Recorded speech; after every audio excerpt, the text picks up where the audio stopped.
Terima kasih. Bismillahirrahmanirrahim. Assalamualaikum warahmatullahi wabarakatuh. Salam sejahtera buat kita semuanya. Salam budaya, salam kebajikan. Ya, yang pertama dan utama Bapak Moderator dan Ibu Ratih Monijin ya. Terima kasih atas kesempatan yang diberikan kepada kami.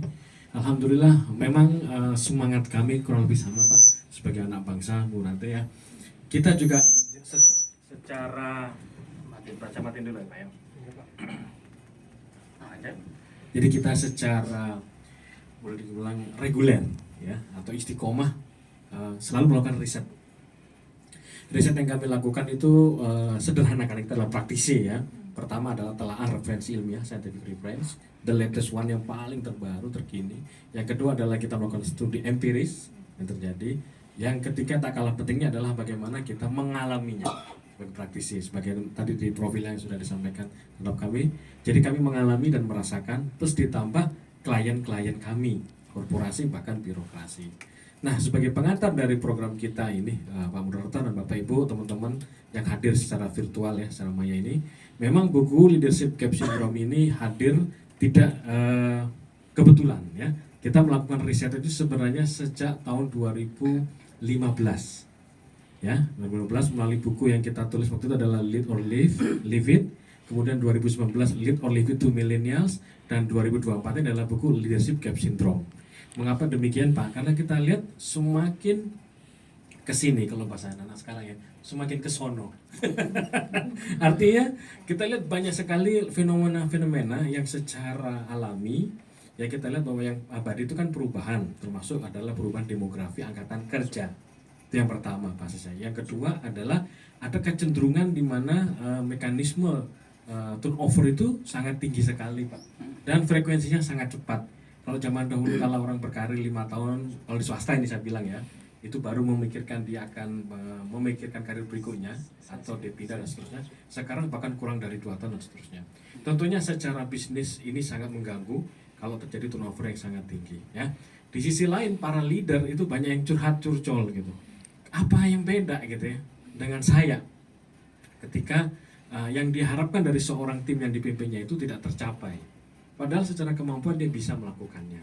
Tapi kenapa gak bisa tercapai? Itu semakin kesini semakin banyak sering kita temukan. Nah, di slide yang saya ini, silakan next slide ya, kita lanjutkan di sini. Mohon izin. Nah, di sini ini tadi bisa dilewati, ini profil saya. Nah, ini ya saya katakan contoh buku yang dimana kita mulai meriset itu di tahun 2012 sebenarnya, yaitu Basic Leadership. Ya, di situ kita kembangkan, kemudian Lead or Leave It. Next Mas, lanjut. Nah, Lead or Leave It to Millennials yang warna orange Bapak Ibu dan teman-teman yang secara peserta ya bisa lihat di situ. Nah, itu kita lihat kenapa nih judulnya Lead or Leave It to Millennials ya. Pimpin kalau bisa, atau leave it, kasih aja ke teman-teman milenial gitu ya kalau nggak bisa. Ini sebenarnya lebih kepada dalam tanda kutip ini adalah dorongan kepada kaum yang sedang memimpin, yaitu adalah generasi X dan Y waktu itu. Karena adik-adik milenial sudah populasinya sudah meningkat Pak. Ya, 2 tahun yang lalu itu adalah 60%, nanti di 2025 berarti sekarang ini ya sudah 70%. Beberapa waktu yang lalu tahun 2022 saya juga ada kesempatan yang sama dengan teman-teman dari Kementerian Keuangan sama seperti ini. Itu kita bahas Lead or Leave It to Millennials. Di zaman itu sudah 75%. Yang terjadi adalah next slide Mas, lanjut. Itu terjadi suatu kondisi di mana para pemimpin ini sulit sekali mendapatkan kinerja dari yang dipimpinnya. Nah, baru tadi pagi saya dapat update dari profil atau jaringan LinkedIn saya. Yang warna biru itu adalah versi bahasa Inggris, teman-teman Bapak Ibu. Kenapa demikian? Karena ketika kita posting ini, kita komunikasikan secara regional dan global itu banyak sekali peminatnya. Di samping secara akademis, saya nulis ini bareng dengan Dr. Iman Permana. Beliau adalah dosen pasca sarjana saya. Kewajiban di Presiden University itu adalah selain nulis buku dalam bahasa Indonesia harus dalam bahasa Inggris. Nah, maka tadi pagi kita sudah dapat respon dari beberapa rekan-rekan global, beberapa PhD bahkan menginginkan buku ini dalam bahasa Inggris karena dia dari idenya dia sudah merasakan itu yang terjadi. Next Mas. Kenapa Bapak Ibu? Ayo kita lanjut. Apakah leadership syndrome ini adalah kondisi yang terjadi secara global, bukan hanya di Indonesia tapi di seluruh dunia. Ya, kalau Anda lihat di situ ya. Kondisi ini adalah di mana beberapa generasi sekarang hidup dalam satu perusahaan, satu organisasi. Nah, yang terjadi sekarang adalah adanya gap ya, adanya jarak yang dipimpin dengan yang memimpin, disparitas nama lainnya. terjadi juga dalam hal gaya kepemimpinan, maka apa yang terjadi? Ya ada gap gitu. Next. Nah ini dia, jadi gambarannya. Apa yang diharapkan, apa yang terjadi, nggak nyampe gitu ya. Ada jarak Pak di situ. Maka disitulah yang disebut sebagai gejala jarak kepemimpinan. Ya, dulu namanya adalah generation gap syndrome, generation gap. Maka kami, saya dengan Dr. Iman, kita sepakat menggunakan istilah leadership gap syndrome dan kita melindungi HG ya. Jadi ini sudah kita daftarkan ke apa nih, Dirjen apa nih, Kemenkumham ya. Ya, Kemenkumham ya, sudah kita daftarkan sebagai hak paten dan membuktikan bahwa kita orang Indonesia juga bisa melakukan riset dalam konteks manajemen kepemimpinan seperti ini. Next. Nah ini yang terjadi dampaknya adalah dalam hal komunikasi ya. Saya yakin ini Pak dirasakan oleh bapak-bapak, teman-teman baik yang di level senior ya. Mohon maaf ya, biasanya mereka adalah generasi X dan Y. Kalau di literatur kami ini mohon maaf ya, jangan baper ya. Kita semuanya generasi kolonial ya. Dan di bawahnya adik-adik adalah generasi milenial yang beberapa referensi disebut sebagai Gen Z. Nah, apa dampaknya? Kita lihat dampaknya adalah pada komunikasi ya, alias tidak nyambung. Karena teman-teman ini menggunakan istilah yang berbeda di zamannya, sementara senior ini menggunakan istilah zaman yang berbeda di zaman juga. Akhirnya nggak nyambung. Kalau sudah nggak nyambung, pasti yang diharapkan juga nggak, pemahaman juga beda. Terus apalagi ke konflik berarti akhirnya ya, friksi, gesekan, nggak bisa dikelola jadi konflik. Kalau dalam konteks dunia swasta, korporasi biasanya terjadi adalah dua. Yang pertama adalah quiet quitting istilahnya, itu silakan di googling aja, itu sempat menjadi fenomena, yaitu quiet itu adalah dia senyap, diam, quitting itu keluar dengan diam Pak. Artinya mungkin dia nggak resign, tapi dia menghentikan performance-nya, kinerjanya gitu. Jadi nggak achieve lah. Dan itu dilakukan dengan sengaja dan sadar gitu ya. Kemudian yang kedua pastinya adalah turnover yang sangat tinggi, dia resign ya. Resignnya itu secepat kilat ya, kalau misalnya hari ini ditegur gitu, wah besok malamnya udah mengajukan surat resign gitu ya. Itu adalah ujung dari konfliknya. Kemudian akan mempengaruhi climate ya, suasana kerja jadi nggak nyaman, betul? Karena friksi, berantem terus, ini nggak cocok sama atasan, sama pimpinan dan sebagainya ya. Terus akhirnya berdampak pada culture. Ujungnya adalah akhirnya tidak terjadi apa yang diharapkan oleh satu organisasi atau korporasi atau birokrasi, tidak tercapai hasil yang diharapkan gitu. Ini yang kita sayangkan karena kita tahu rekan-rekan milenial, generasi muda Gen Z ini adalah generasi yang inovatif, kolaboratif ya, kreatif Pak. Jadi kalau kita bisa mengembangkan mereka dengan bagus ya Bu ya, kita bisa mendapatkan hasil yang luar biasa. Dan kita kan sebagai bangsa kan ingin bangsa Indonesia ini maju nih, kompetitif. Ya mereka lah. Kalau yang generasi yang sudah senior kan perannya sudah berbeda di situ ya. Lanjut. Next. Nah ini ya. Nah apa penyebabnya? Next Mas. Bisa lihat di sini yang pertama adalah wrong understanding employee demographic. Jadi kita sepakat, kita setuju yang abadi dalam alam semesta ini kehidupan adalah perubahan ya. Change is constant. Nah, satu di antaranya adalah perubahan demografi. Ya ini kaget nih. Tiba-tiba ada anak baru masuk, gayanya beda. Dia kaget, nggak sadar. Kemudian, mohon maaf, para yang senior ini menggunakan cara kepemimpinan di mana dia dipimpin oleh atasannya dulu, Pak. Jadi menggunakan masa lalu untuk memimpin masa sekarang. Nah, akhirnya apa itu? Nah, yang berbahaya, experience trap, jebakan pengalaman. Saya dulu nggak ada masalah, saya 20 tahun kerja di sini, di departemen ini, kementerian ini, lembaga ini, kok nggak ada masalah, tapi sekarang kenapa? Kayak gitu ya. Dan dengan situasi ini, dia ada menggunakan masa lalu untuk masa sekarang yang nggak cocok. Terakhir adalah only take advantage of employee performance, sehingga akhirnya yang terjadi adalah teman-teman karyawan itu atau tim di bawahnya, stafnya hanya dalam tanda kutip ya, itu dimanfaatkan saja tapi tidak dikembangkan. Padahal milenial itu sangat ingin dikembangkan, bukan sekedar bekerja. Next Mas. Nah apa gejalanya nih? Nah ini yang penting nih kita bahas nih, singkat saja. Yang pertama pastinya tadi sudah kita singgung ya, friksi, gesekan, iya gitu, baperan, nggak bisa dikelola karena nggak sadar, karena nggak ada ilmunya, jadi konflik nggak bisa dikelola, rejection of leadership, jadi anak buahnya itu, staffnya itu menolak kepemimpinan. Mungkin tidak vulgar Pak ngomongnya, tapi tadi kan kerjanya disengaja tidak perform gitu. Ini saya mohon maaf nih, beberapa tahun yang lalu salah satu kementerian, kalau ini saya nggak bisa sebutin ya, kementerian ya, beliau adalah berarti setelah menteri siapa itu jabatannya Bu? Dirjen. Beliau adalah seorang dirjen. Waktu itu saya acara di Bukit Tinggi ya, dia ngobrol sama saya, minta waktu, dia ngomong ini, Pak Ci, saya boleh diskusi nggak? Silakan. Jadi dia mengeluhkan anak buahnya Pak, ini si A, lulusan universitas negeri terkenal di Indonesia ya, IP-nya 4 ya. Terus dia ngomong gini, masa kerja kayak gini aja loh Pak Haji nggak bisa katanya gitu kan. Terus saya tanya, bagaimana cara Bapak memerintahkan dia mengerjakan itu? Apa jawaban dia? Ya nggak ada masalah Pak, saya menggunakan cara seperti atasan saya dulu. Nah itu, saya bertanya, apakah cara itu cocok buat generasi sekarang Pak? Dia nggak bisa jawab. Nah contoh ya, jadi akhirnya direjeksi dengan cara nggak dikerjakan. Terakhir adalah loss of trust, hilangnya kepercayaan antara pemimpin dan dipimpin. Nah ini yang paling berbahaya ya. Kalau dalam konteks tertentu bisa terjadi namanya fraud, kejahatan gitu ya, penipuan. Atau yang paling sering terjadi adalah performanya underperform. Nah itu kan berbahaya juga ya. Lanjut.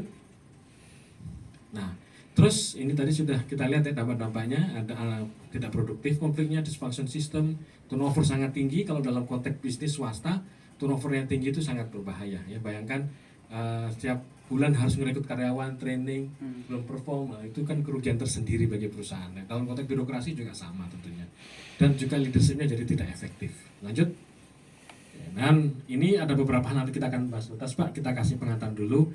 Lalu bagaimana cara mengatasinya? Ada 3 pendekatan. Tentunya ada yang strategik, ada taktikal, ada praktikal.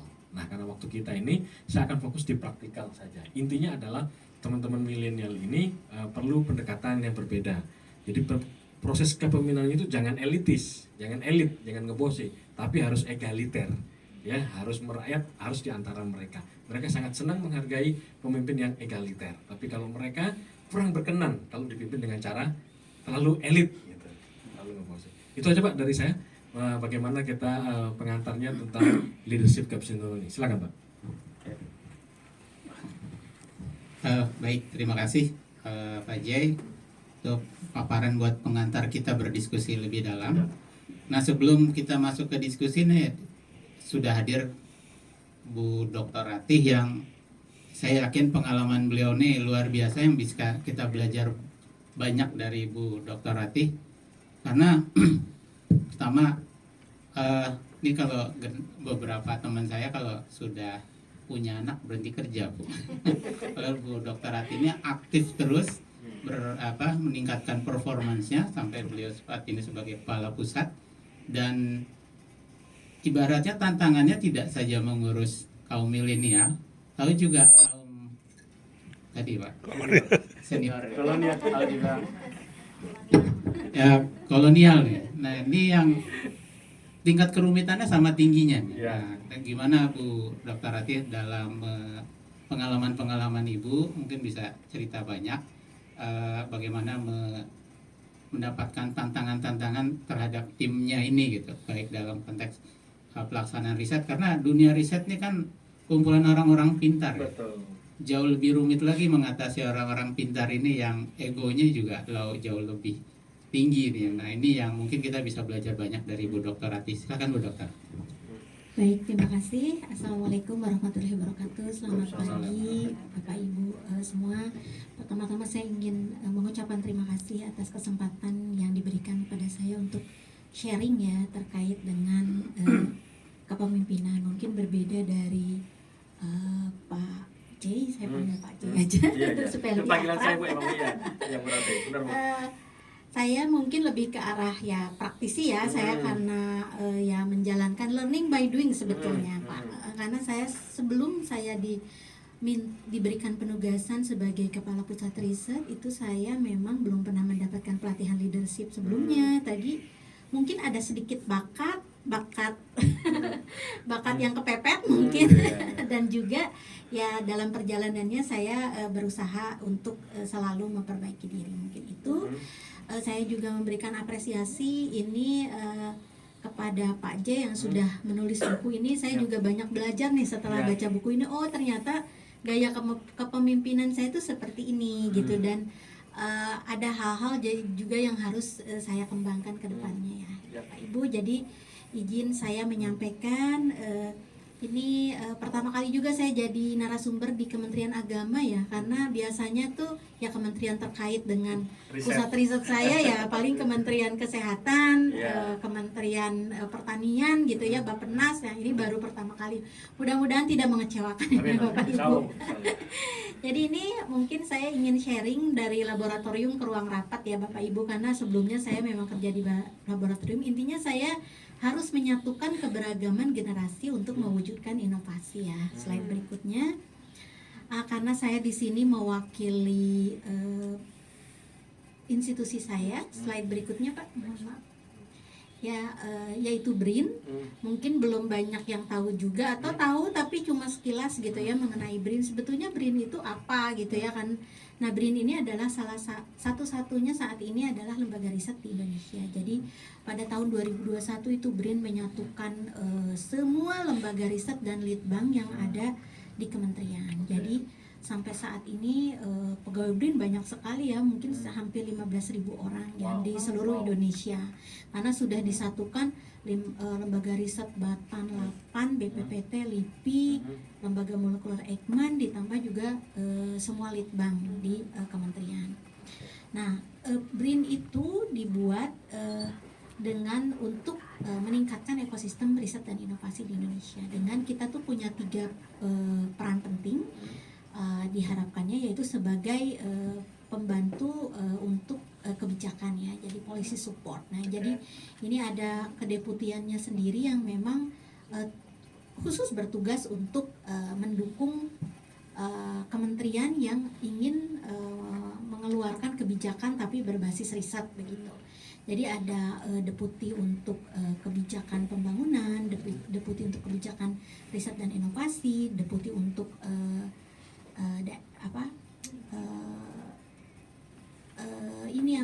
BRIDA ya untuk riset daerah. Nah, kemudian selain kita mendukung kebijakan, kita juga adalah pelaku riset sebetulnya. Ini dinamakan sebagai executing agency. Jadi saat ini ada 12 organisasi riset dan 85 pusat riset. Jadi saya adalah satu dari 85 orang kepala pusat riset yang ada di BRIN ya, karena saking besarnya ini BRIN. Yang ketiga itu fungsi kami adalah untuk lembaga pemberi dana riset ya, meskipun dana riset yang diberikan oleh kami itu sebagai seed money ya, jadi sebagai untuk menumbuhkan sebagai dasar lah untuk pengembangan riset berikutnya begitu. Nah, slide berikutnya, ini struktur organisasinya. Jadi saat ini Kepala BRIN itu bertanggung jawab langsung kepada Bapak Presiden. Kemudian di bawah Pak Kepala BRIN itu ada Wakil Kepala, kemudian ada Sekretaris Utama, dan ada 7 kedeputian saat ini ya. Ini lebih ke arah kebijakan riset dan inovasi secara nasional. Nah, pelaku risetnya sendiri ada di sebelah kanan, itu adalah organisasi riset. Saat ini ada 12 organisasi riset.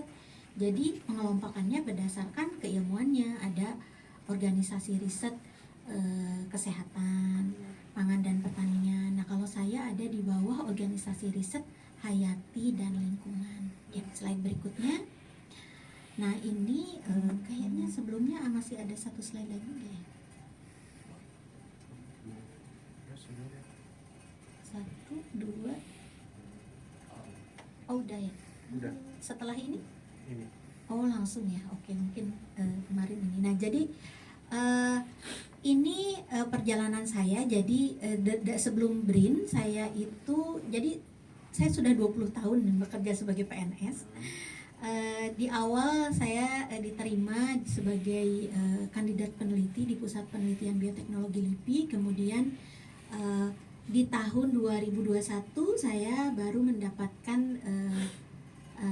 penugasan sebagai Kepala Pusat Riset Bioteknologi BRIN waktu itu. Kemudian sampai sekarang ya menjadi Kepala Pusat Riset Rekayasa Genetika, dan tadi ya Ketua Komisi Manajemen Biorisiko, termasuk program manajer platform kolaborasi internasional pisang. Kok kenapa pisang gitu ya? Karena nanti mungkin saya ada menyinggung mengenai pisang ini sedikit ya di akhirnya. Ini hanya sebagai perjalanan saya bahwa tidak serta-merta saya juga diminta untuk tiba-tiba bertugas begitu ya sebagai kepala pusat riset, karena mungkin titik baliknya itu pada tahun 2013 ya, ketika saya mendapatkan penghargaan L'Oreal UNESCO for Women in Science. Waktu itu Nah, zaman dulu itu di LIPI orang kalau misalkan dianggapnya pintar, oh ya udah berarti kamu mampu memimpin. Padahal enggak juga ya.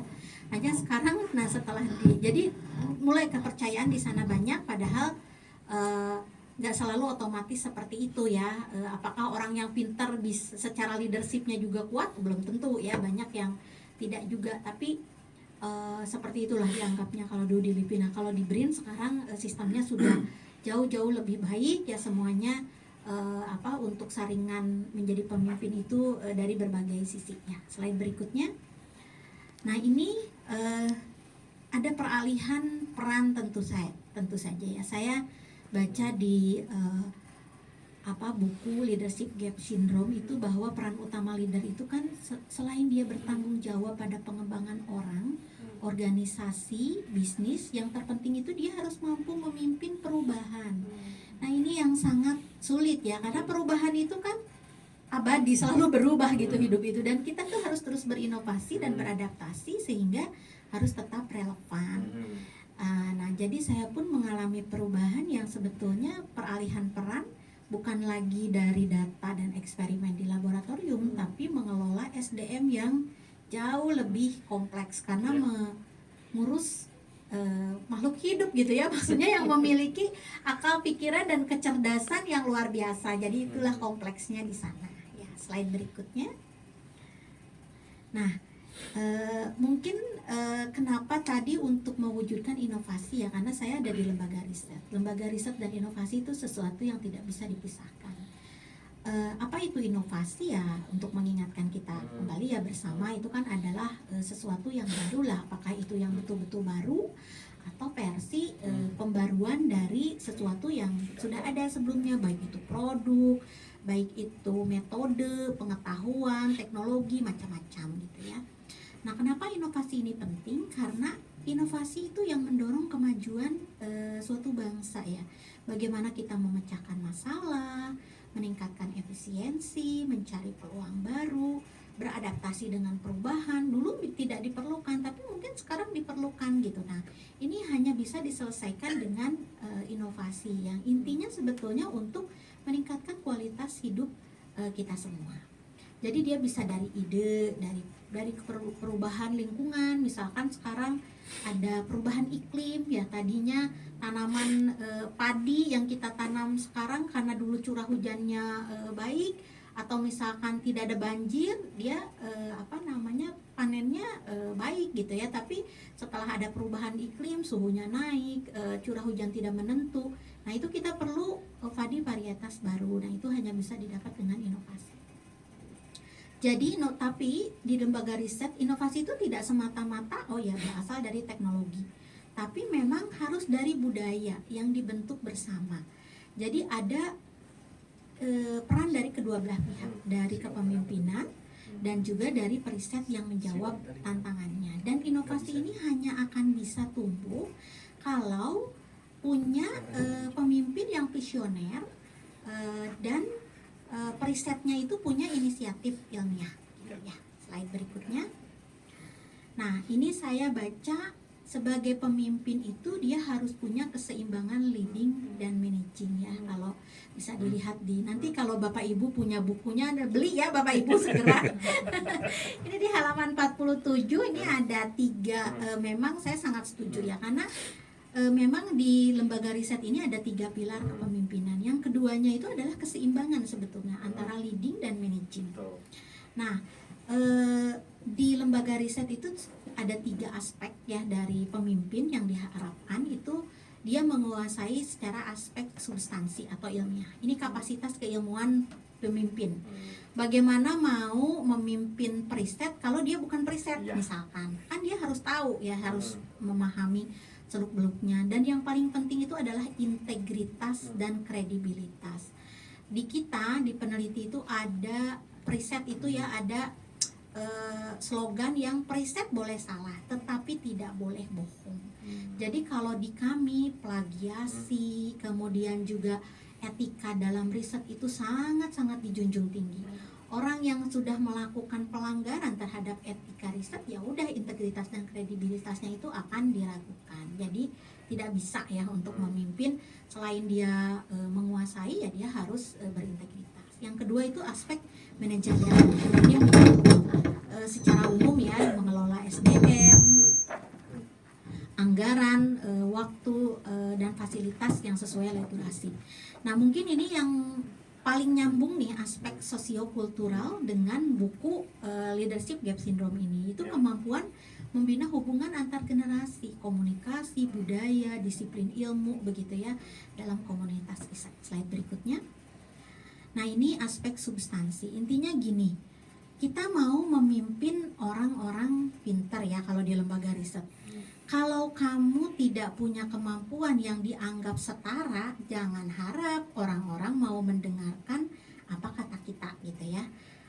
Nah, saya sebetulnya bersyukur di sini saya ada di lembaga riset yang tidak ada diskriminatif gender ya, tidak ada apa, semasa kita mampu ya sudah, itu ya apa yang akan menjadi hak kita dengan kemampuan kita itu akan sampai gitu. Nah, ini juga seperti itu. Jadi kita di sini harus menguasai secara ilmiahnya kredibilitas, integritas, harus punya pemahaman yang mendalam ya, tidak hanya tentang keilmuan, tapi bagaimana dia bisa menerjemahkan ke arah yang strategis. Ya, saya bisa rekayasa genetika, saya misalkan bisa membuat vaksin, tapi bagaimana saya bisa menerjemahkan kemampuan saya itu untuk kegiatan riset yang inovatif, yang bisa menyelesaikan permasalahan bangsa saat ini, misalkan untuk kemandirian di bidang kesehatan yang saat ini masih kurang, seperti itu ya. Jadi kita harus bisa menerjemahkan. Nah, kemudian punya reputasi udah jelas ya, publikasi, paten. Sekarang adalah era keterbukaan. Kalau saya ngomong-ngomong gini, Bapak Ibu tuh harus publikasi di jurnal ilmiah bereputasi tinggi. Ya udah, nanti sivitas saya tinggal buka, coba lihat Ibu ini udah publikasi di mana aja. Kalau misalkan belum, ngomong doang. Pasti gitu ya di dalam hatinya kan. Ya memang ini era keterbukaan, gak ada lagi yang bisa kita tutupi gitu ya. Dan jadi yang paling berat itu ya memang harus jadi role model untuk integritas dan etika ilmiah. Ya, slide berikutnya. Nah, ini untuk aspek manajerial. Ini yang penentu jalannya proses bisnis yang ada di pusat riset ya. Jadi harus bisa menyelaraskan misi lembaga dengan kegiatan-kegiatan riset, mengambil keputusan, pemantauan capaian, menindaklanjuti hasil riset, mengantisipasi risiko dan lain-lain. Nah, kalau tanpa kemampuan manajerial, saya ada teman gitu ya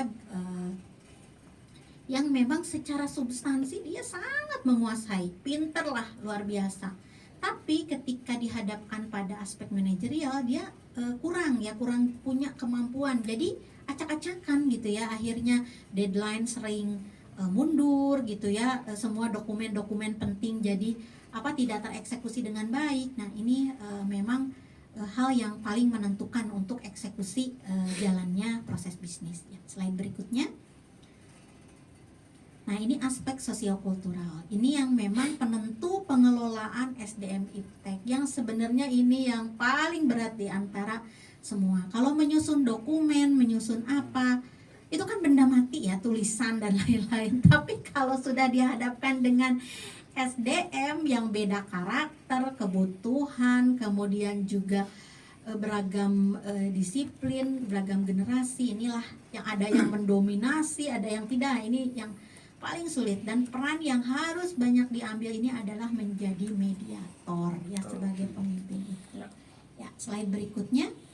Nah, ini kalau kita lihat tadi Pak Jay sudah menyampaikan bonus demografi ya, memang saat ini di Indonesia data tahun Januari 2024 ini untuk perempuan dan laki-laki ini 1:1. Ini pesan pribadi saya, jangan, makanya bapak-bapak satu aja ya, ini udah 1:1 kalau perbandingannya. Malah laki-laki lebih banyak, nanti kalau ibu-ibunya diambil 4 yang lain nanti nggak kebagian, jadi udah cukup satu aja ya. Karena ini udah 1:1 nih jumlah penduduk kita. Dan proporsi terbesarnya ini memang kelompok yang Gen Z dan Gen Y ya. Jadi ini udah hampir 30% sendiri nih yang mendominasi di Indonesia. Ya, slide berikutnya. Nah, bagaimana dengan di tempat saya ya? Di tempat saya ini ada boomers ya, 7%. Dan ini didominasi oleh Gen Y, Gen X, dan ada juga Gen Z ya, dia baru masuk. Nah, kok Gen Z-nya nggak terlalu banyak ya kalau riset? Karena memang kalau di BRIN ini syarat masuk untuk jadi CPNS baru itu doktor ya. Jadi doktor itu memang nggak banyak ya yang memang ini doktor. Jadi banyaknya Gen Z itu adalah didominasi oleh mahasiswa bimbingan kita. Kemudian postdoktoral ya, postdoc yang memang kerja di kita. Nah ini juga tantangan tersendiri nih buat saya. Memang lebih banyak yang muda karena didominasi oleh yang muda. Nah ini konfliknya tuh kebalik, jadi menghadapi boomersnya di kita itu gitu ya. Jadi karena kalau dengan Gen Z mungkin agak lebih deket nih gitu kita, tapi kalau misalkan ya termasuk saya ya, saya juga Y gitu. Jadi ya kebalik nih, bagaimana caranya kita menghadapi generasi yang lebih senior dari kita. Nah kalau secara gender ini Bapak Ibu bisa lihat, ini sudah dikuasai oleh ras terkuat di bumi ya. Ini emak-emak semua kalau di saya ini 3:1. Apalah coba ya, ini udah ras terkuat di bumi. Kemudian juga dari segi kependidikannya hampir 70% ini doktor semua.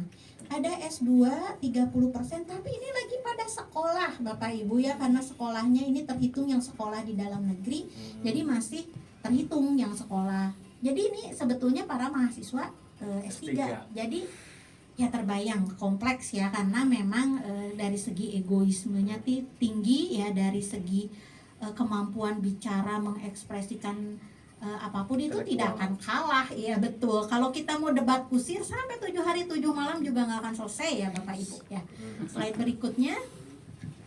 Nah ini mungkin saya ada juga di buku ya, halaman 75 ini saya ramu. Jadi memang kalau yang boomers itu sifatnya itu dia memang kompetitif dan orientasinya itu pada pencapaian ya. Dia tuh fokus, tapi kekurangannya itu gak suka dikritik memang ya. Karena ya dia merasa ya saya baik-baik aja, saya dulu tercapai, dan biasanya senang membicarakan masa lalu. Masa lalu saya gini-gini, keberhasilan masa lalu. Sementara Gen Z itu paling anti ngomong-ngomong, jangan sampai deh ngomong dulu ibu tuh gini-gini berhasil, enggak. Jadi kita tuh harus ngomongin masa depan kalau dengan Gen Z ya, karena mereka tuh menguasai teknologi, mudah mengakses informasi, kreatif gitu ya. Tapi memang Gen Z itu butuh pengakuan. Jadi ya apa susahnya kita puji lah gitu ya, apa kontribusi dia gitu ya. Walaupun menjadi panitia misalkan seperti ini itu kan juga perlu effort, perlu usaha. Jadi kalau ada acara apa, belilah pujian ya, pengakuan kepada yang muda gitu ya. Tapi dia tuh juga memang kurang loyal biasanya ya, karena dia merasa oh saya bisa berekspresi di tempat lain kok gitu ya. Nah ini kalau X dan Y ini memang diantara lah ya. Kalau X itu dia memang lebih mandiri karena ya dulunya dibesarkan oleh boomers ya, jadi dia jadi lebih mandiri, tapi dia memang nggak suka terlibat kegiatan yang nggak menguntungkan. Jadi dia tuh biasanya ngitung untung rugi nih. Ini nggak semuanya seperti ini ya, tetapi umumnya memang seperti ini. Pasti ya dalam hal apapun tuh ada pencilan. Jangankan dalam sosial seperti ini, dalam ilmu eksak saja kalau kita melakukan eksperimen tuh pasti ada data pencilan ya. Pasti ini nggak semua ya, tapi umumnya seperti ini. Nah untuk Gen Y juga dia pede gitu ya, memang dia lebih terbuka. Kemudian tapi dia rentan terkena depresi dan stres karena dia biasanya punya standar yang lebih tinggi gitu ya. Nah slide berikutnya. Nah jadi apa yang harus pengalaman saya ini untuk menyatukan keberagaman generasi ini, yang saya lakukan itu adalah pemimpin harus hadir sebagai coach ya. Jadi saya melakukan coaching dalam berbagai hal, baik itu dalam riset, dalam non riset, karena saya harus menjadi harus bisa menjembatani antar generasi. Nah dengan coaching ini saya bisa mendengarkan, paham, terus potensi tiap individu tuh jadi tahu gitu, karena ya saya sering berinteraksi dengan sivitas saya gitu ya. Nah saya harus bertindak sebagai coach dan saya harus menjamin di lingkungan pusat riset itu adalah ruang aman untuk dialog secara terbuka gitu ya, itu lintas generasi. Nah, jadi dari situ kita bisa menemukan dan menyepakati nilai kerja bersama yang nantinya jadi fondasi kolaborasi. Misalkan nanti nilai kerja bersamanya pembagian kerja gitu ya, kemudian nanti tata cara eksekusinya seperti apa dan lain-lain. Nah, ada 4 prinsip coaching yang saya gunakan. Yang pertama itu mendengar aktif, kedua menghargai perspektif berbeda, ketiga menjembatani perbedaan gaya kerja, yang 4 memanfaatkan kekuatan individu. Slide berikutnya. Nah, ini mendengar aktif ya. The power of active listening itu. Caranya itu dengerin aja dengan fokus gitu ya. Jangan misalkan ketika ada sivitas datang, orang ya staf kita datang ngadu kita ya, kita nggak memperhatikan gitu, dengarkan, kasih respon, tunjukkan empati kita. Terus jangan menghakimi, kamunya aja kali yang baper, enggak lah, nggak kayak gitu, jangan seperti itu. Dengarkan aja, pokoknya dengarkan.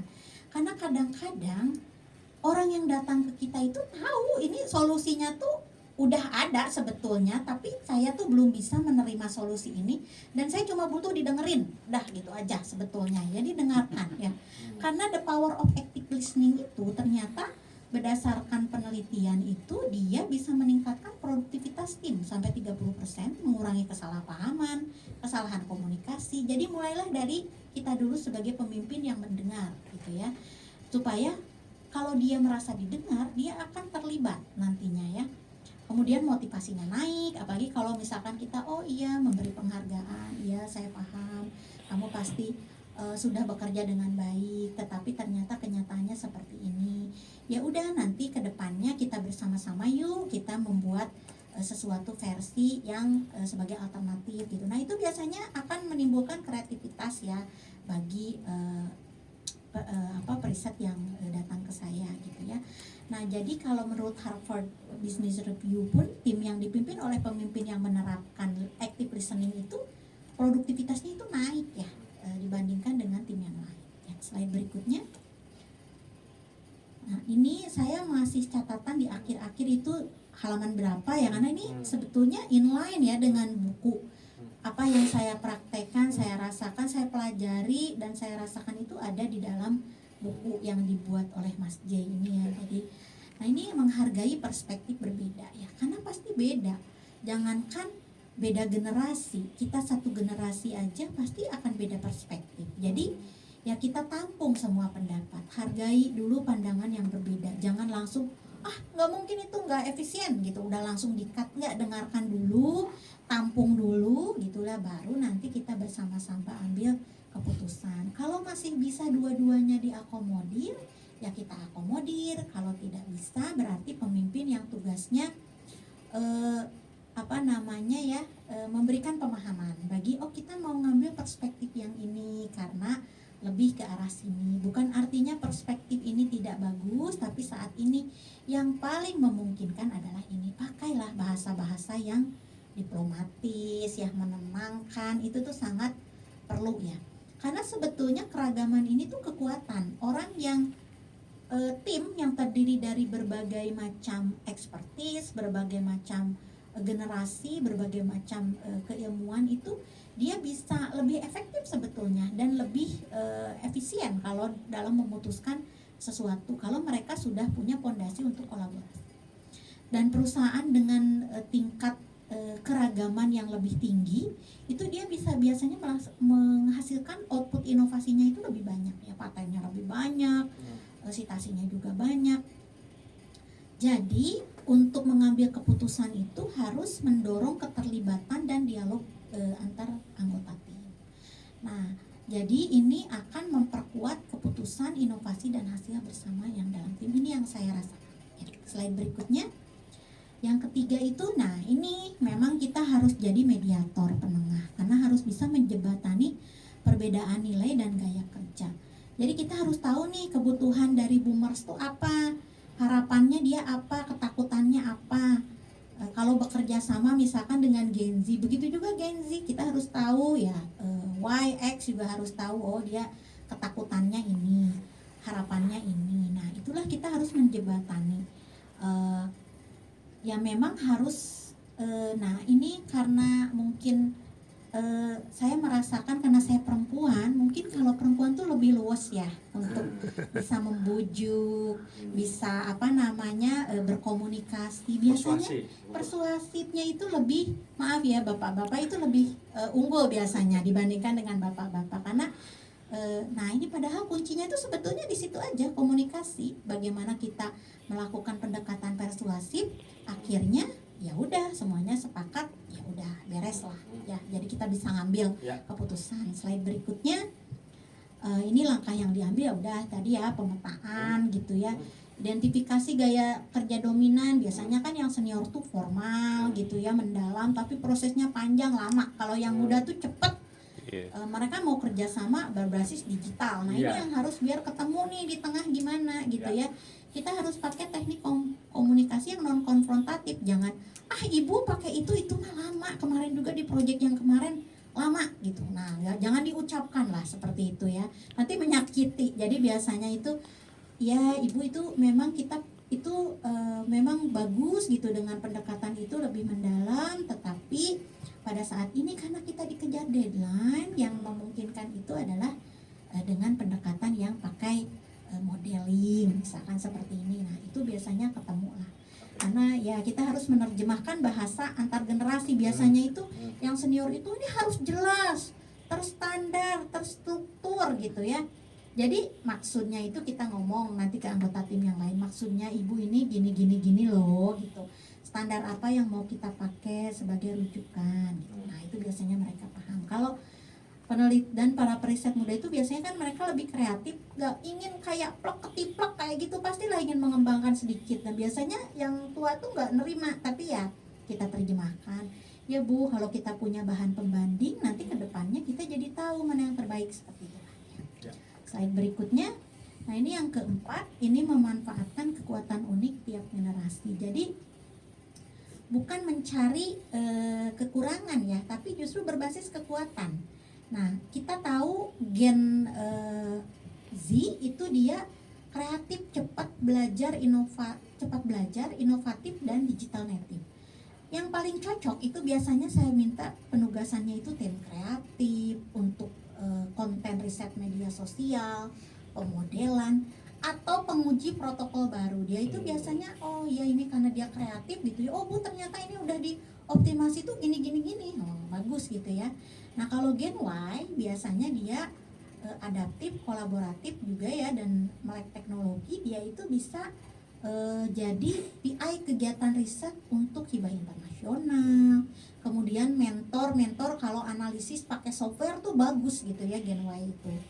Nah untuk Gen X karena dia itu keseimbangan strategi eksekusi gitu ya, biasanya dia bagus kalau nyusun dokumen teknis, SOP itu bagus gitu ya. Kemudian juga memimpin riset yang lintas bidang, nah itu bagus. Tapi kalau boomers, nah ini karena pengalamannya dalam, itu biasanya dia jadi evaluator kebijakan, tim etik untuk integritas ilmiah, etika riset ini sangat bagus ya. Ya, slide berikutnya. Nah ini mungkin saya belajar dari Pak J ya, ternyata kepemimpinan tuh macam-macam ya. Jadi mungkin saya lebih banyak melakukan pendekatan situasional leadership. Jadi tergantung pada masing-masing anggota tim gitu ya. Kadang-kadang juga ya demokratik kalau untuk pengambilan keputusan, atau servant leadership. Karena kalau di lembaga riset itu kalau ada sivitas yang ketemu saya tuh biasanya kata kuncinya apa yang bisa saya bantu. Karena ketika mereka datang itu adalah pasti mereka memerlukan bantuan. Dengan adanya saya offering seperti itu tuh biasanya komunikasi udah langsung jadi lancar. Slide berikutnya. Nah ini inovasi itu memang akan muncul kalau timnya justru yang beragam itu bersatu ya. Jadi kalau saya sih sebagai pemimpin tuh bukan hanya ngatur, tapi ya saya juga harus menginspirasi dan harus bisa menciptakan ruang untuk pertumbuhan dengan lingkungan kerja yang fair, terbuka dan kolaboratif. Nah ini kalau dilihat di Pusat Riset Rekayasa Genetika perjanjian kinerja kita secara lembaga ini meliputi publikasi internasional, kekayaan intelektual, dana eksternal, kerjasama luar negeri, teknologi terimplementasi. Kalau kita lihat dari tahun 2022 sampai 2024, karena di organisasi riset hayati dan lingkungan itu ada 8 pusat riset, jadi dari tahun 2022 ini kita masih peringkat 5 nih. 2023, 2024 itu membaik gitu ya. Jadi ini berarti bertumbuh di lingkungan performance-nya naik gitu ya. Nah, slide berikutnya. Nah, ini yang tadi pisang apa sih gitu ya? Pisang memang ada kegiatan riset pisang Pak yang memang didanai oleh BRIN, PDP dan juga Bill and Melinda Gates Foundation. Sekarang hanya Gates Foundation ya karena Bill and Melinda sudah divorce ya. Jadinya Gates Foundation. Nah, ini adalah bentuk kolaborasi lintas generasi ya. Jadi memang selain lintas institusi ya tentunya kita ada 7 institusi luar yang memang menjadi mitra kolaborasi kita di Belgia, Afrika, Belanda, kemudian Australia dan lain-lain. Nah, tapi di dalam kegiatan ini adalah kolaborasi antara boomers X, Y, and Z ya. Jadi ada mahasiswa 24 orang mahasiswa yang semuanya Gen Z. Kemudian juga itu mahasiswa Indonesia ada 2 orang mahasiswa asing juga Gen Z. Kemudian ini para PI-nya itu Gen Y gitu ya, Gen X, dan yang menjadi mentornya adalah boomers di sini ya. Jadi ini adalah lintas generasi yang kompak ya, alhamdulillah, dan sehingga kegiatan risetnya berjalan dengan baik. Slide berikutnya ini mungkin Kak yang terakhir, jadi bahwa kalau kita menilai staf kita juga harus bisa menilai kita. Jadi supaya fairness ya, saya menyebarkan survei kepuasan ya, kuesioner aspek penguasaan saya terhadap aspek substansi manajerial, slide berikutnya, dan juga aspek sosiokultural. Mungkin ini tidak sempurna ya surveinya kepada semua staf saya. Ini survei mereka terhadap Ibu? Ya, terhadap saya ini ada nilai kepuasan. Saya nggak tahu saya kenapa tinggi sekali, mungkin juga ini tidak tepat ya, tapi ya ini setidaknya memberikan wadah ya bahwa mereka bisa menilai saya, dan secara kepuasannya itu kepada pemimpin saat ini tuh seperti apa. Ini tahun 2025, jadi surveinya anonim ya tentu saja, dan ini nggak perlu nyebutin nama? Iya, betul. Sebut aja nicknya. Iya, enggak Pak. Jadi ini yang buatnya adalah tim program ya di kami. Jadi ya setahun sekali Bu ini? Setahun sekali ya. Slide berikutnya. Jadi ini mungkin kalau bagi saya itu setiap generasi itu pasti membawa cahaya masing-masing. Tugas pemimpin itu harus membuat cahaya tersebut bersinar bersama, bukannya saling membutakan, saling memadamkan. Betul. Mungkin itu dari saya. Terima kasih banyak. Ini para sebagian dari para periset saya yang selalu mendukung tugas-tugas saya selama ini. Mungkin ada yang ikut bergabung juga. Saya ucapkan terima kasih banyak ya untuk semuanya. Terima kasih. Saya kembalikan ke moderator. Oke, terima kasih Bu Dr. Ratih. Luar biasa sekali paparannya, mendetail ya, dan luar biasa juga penilaian terhadap Bu Dr. Ratih. 92 gitu, tinggi sekali. Periset tuh gitu ya. Iya. Basisnya harus data. Benar. Ini kalau lihat angka-angkanya, kalau orang-orang hukum tuh sering mabok Pak. Ini apa? Kecuali hukum perdata ya, itu angkanya nolnya di belakang. Baik, tadi sudah dipaparkan secara mendetail dari Bu Dr. Ratih dan juga pengantar dari Pak Jay. Nah, mungkin kita masuk ke tanya jawab nih, diskusi. Mungkin sudah ada yang bertanya. Nah, ini sudah ada banyak pertanyaan, ada 8 nih yang sudah masuk. Saya bacakan untuk pertanyaan pertama nih. Mungkin satu pertanyaan satu orang kita langsung diskusikan saja ya Pak. Boleh. Dari ini Ibu apa Pak nih? Vianasa. Baik. Vianasa Pak Vianasa. Nah, pertanyaannya dalam konteks leadership gap syndrome, bagaimana Bapak melihat komunikasi bukan hanya sebagai alat menyampaikan informasi, tetapi sebagai alat kepemimpinan strategis? apakah pemimpin hari ini masih terlalu banyak berbicara tapi minim mendengar? Nah, ini pertanyaan, jadi ada 2 pertanyaan nih. Kemudian yang kedua, bagaimana menyadarkan pemimpin untuk menjadi pemimpin yang egaliter? Karena di banyak tempat hampir minoritas pemimpin yang egaliter. Mungkin Pak J dulu nih. Ya,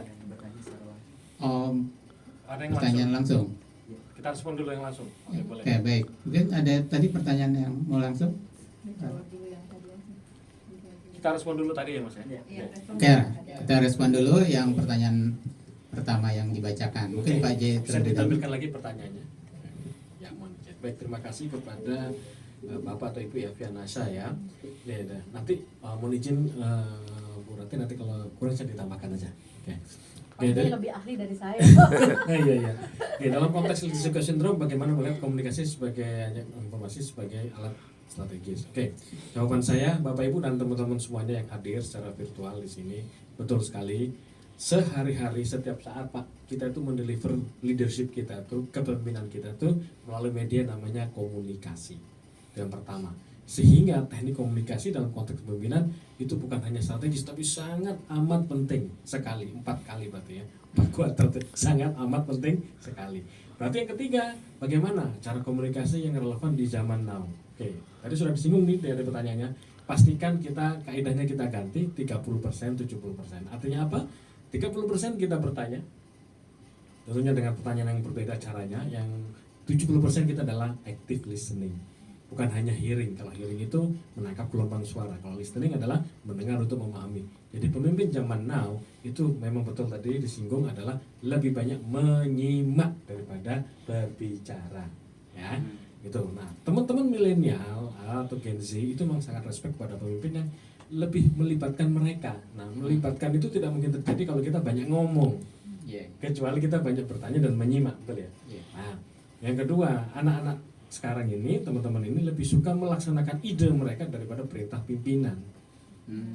Berarti cara komunikasinya aja tinggal dibalik gitu loh. Iya. Ya, ide kamu apa? Kalau kita selaraskan, laksanakan, mereka akan selesai Pak. Supaya yang Pak Dirjen tadi dari saya singgung tadi di kementerian tadi Iya. tidak kecewa dengan salah satu karyawan dia yang lulusan universitas terkenal di Indonesia dengan IP sempurna 4 gitu. Untuk kerjaan kita aja nggak selesai. Ternyata apa? Komunikasinya nggak pas gitu. Iya. Nah, anak sekarang itu hindarilah komunikasi terlalu komando yang menyuruh, tidak, ya. Tapi kita melibatkan mereka. Jadi cukup di TNI Polri aja ya, komandan. Itu beda Pak. Kalau konteks militer atau Polri itu kan memang tingkat kepatuhan yang diminta kan 100% ya. Iya. Nah, itu pun sekarang di global saya teliti, contoh yang rujukannya di Amerika itu sudah terjadi. Perwira-perwira muda ini ternyata punya pendekatan yang berbeda, gitu. Suruh jenderalnya ini harusnya dikerjakan kan, malah dimodifikasi. Itu nanti Pak ya, case yang berbeda. Oke, artinya kejadian juga leadership syndrome bahkan dibutuh militer yang lazim digunakan teknik otoriter. Iya. Kepatuhan 100% nggak boleh nanya. Ternyata terjadi karena mereka jumlahnya adalah dominan. Yang kedua, bagaimana menjadikan pemimpin untuk menjadi egaliter? Karena di banyak, ya betul sekali. Jadi seminggu yang lalu saya memberikan training, salah 1-2 hari ya, 2 batch di perusahaan yang berbasis di Jepang, kebetulan perusahaan farmasi. Topiknya sama, generation gap. Nah, pertanyaannya juga sama, gimana Pak Ci? Kalau saya sih oke lah, tapi pimpinan saya gimana gitu kan? Maka saran saya kepada penanya dan Bapak Ibu semuanya hadir di sini, ya fokusnya dari diri kita dulu. Kita mulai dari diri kita. Bapak Ibu alhamdulillah dapat pencerahan, kita diskusi bersama ini, kita juga dari Bapak Ibu ya. Lakukan dari diri kita dulu ya. Kalau kita berharap orang lain, kan kita nggak bisa mengendalikan orang lain Pak. Iya, betul. Tapi kita bisa mengendalikan diri kita sendiri. Jadi fokus pada diri kita, lakukan pendekatan yang berbeda.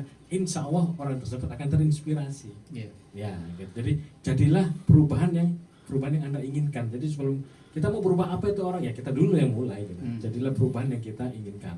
Dalam konteks ini adalah pemimpin yang egaliter. Kita aja dulu lakukan. Kecuali kita punya kewenangan, kekuasaan, ya monggo silahkan. Mungkin di forum yang berbeda, lebih formal, entah itu training atau coaching ataupun workshop dan sebagainya, itu lain masalah lah Pak. Iya. Tapi dari kita sendiri kita harus lakukan. Yang kedua, mungkin pas beliau ulang tahun gitu ya, dihadiahin buku ini.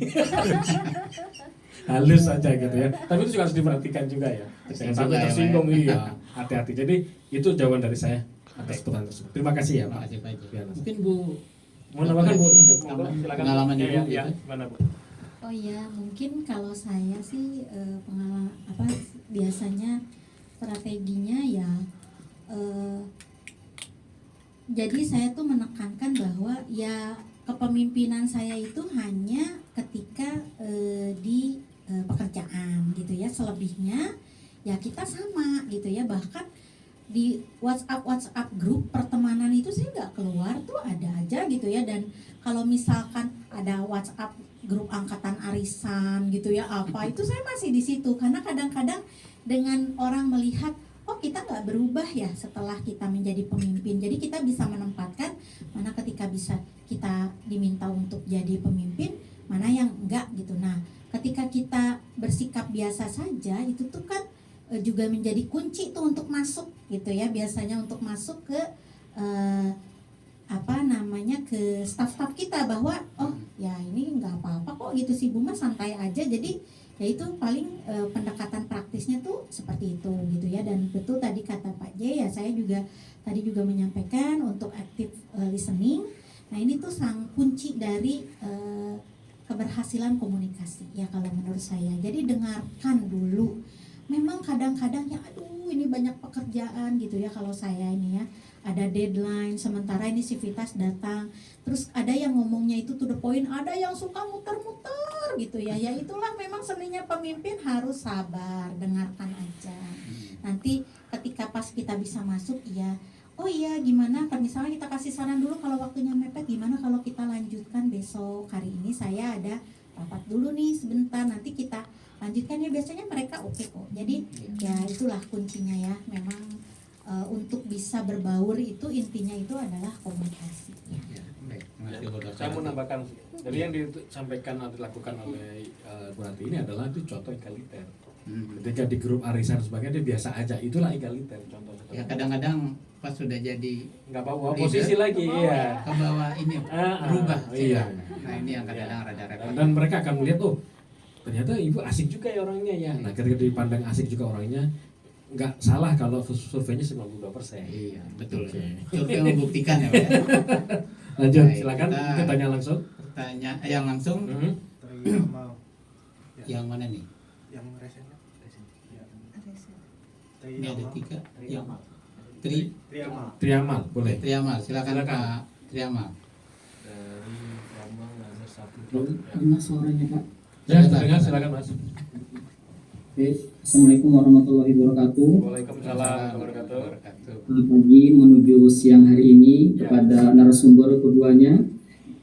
Di sini saya bertanya, di dalam buku ini menurut saya dari sejauh Bapak paparkan atau Ibu paparkan, yaitu saya menyimpulkan rupanya buku ini menggambarkan ada suatu pemimpin yang gagal menyesuaikan cara pemimpin dengan kebutuhan generasi masa kini. Akibatnya terjadi gesekan, ketegangan, bahkan konflik yang berujung pada penurunan produktivitas. Nah, karena saya sebagai mahasiswa pengembangan masyarakat Islam, tentunya saya ini sangat linear dengan gaya kepemimpinan tersebut. Karena wujud yang nanti saya akan tamat setelah menjadi pengembangan masyarakat Islam itu menjadi fasilitator sosial. Nah, jadi fasilitator sosial itu akan menemukan banyak sekali masyarakat maju, baik dari perbedaan usia, dari tokoh keagamaan, bahkan budaya. Nah, jadi selama ini saya masih sulit menemukan gaya kepemimpinan saya ketika saya sudah terjun di lapangan, namun menemukan gaya hierarki, yaitu apa ya Pak, struktur sosial gitu loh Pak. Misalnya ada seperti tokoh masyarakat, tokoh keagamaan, itu saya bingung. Di situ saya gimana caranya saya harus berbicara dengan dia, menyampaikan dengan dia, dengan mereka juga status sosialnya sangat tinggi. Sedangkan saya sebagai masyarakat, sebagai mahasiswa pun generasi Z. Jadi saya merasa minder atau bagaimana? Mungkin boleh diberi solusi Pak atau Ibu sekalian. Terima kasih. Terima kasih, ini pertanyaannya menarik sekali nih Pak Jan. Kira-kira ibaratnya hadapin tokoh-tokoh agama yang ibaratnya sekali berfatwa semua mendengarkan, padahal ada hal lain yang perlu masuk nih mahasiswa untuk misalkan pas KKN ya, atau ada hal yang ingin disampaikan kebijakan dari pemerintah, namun mungkin banyak bertolak belakang dengan budaya lokal. Nah, kira-kira strategi apa yang bisa dilakukan, dikembangkan oleh khususnya para fasilitator nih ya, calon fasilitator, sehingga ini bisa masuk, bisa komunikasi dengan enak gitu dengan para tokoh-tokoh ini. Mungkin Pak J punya solusinya nih. Ya, mungkin aku ya. Baik, terima kasih Mas penanya, dan pertanyaan memang bagus sekali. Jadi kata kuncinya adalah yang pertama, tadi sudah dipaparkan oleh kami dan Ibu juga. Yang pertama adalah kita kenali dulu dengan siapa kita berinteraksi, ya. Dan tokoh masyarakat tersebut, kalau kita bicara penggolongan generasinya itu dia ada di mana, itu yang kedua. Kemudian yang ketiga, kita tahu masing-masing generasi ini memiliki value, Mas, value. Sesuatu yang dianggap penting, tersendiri.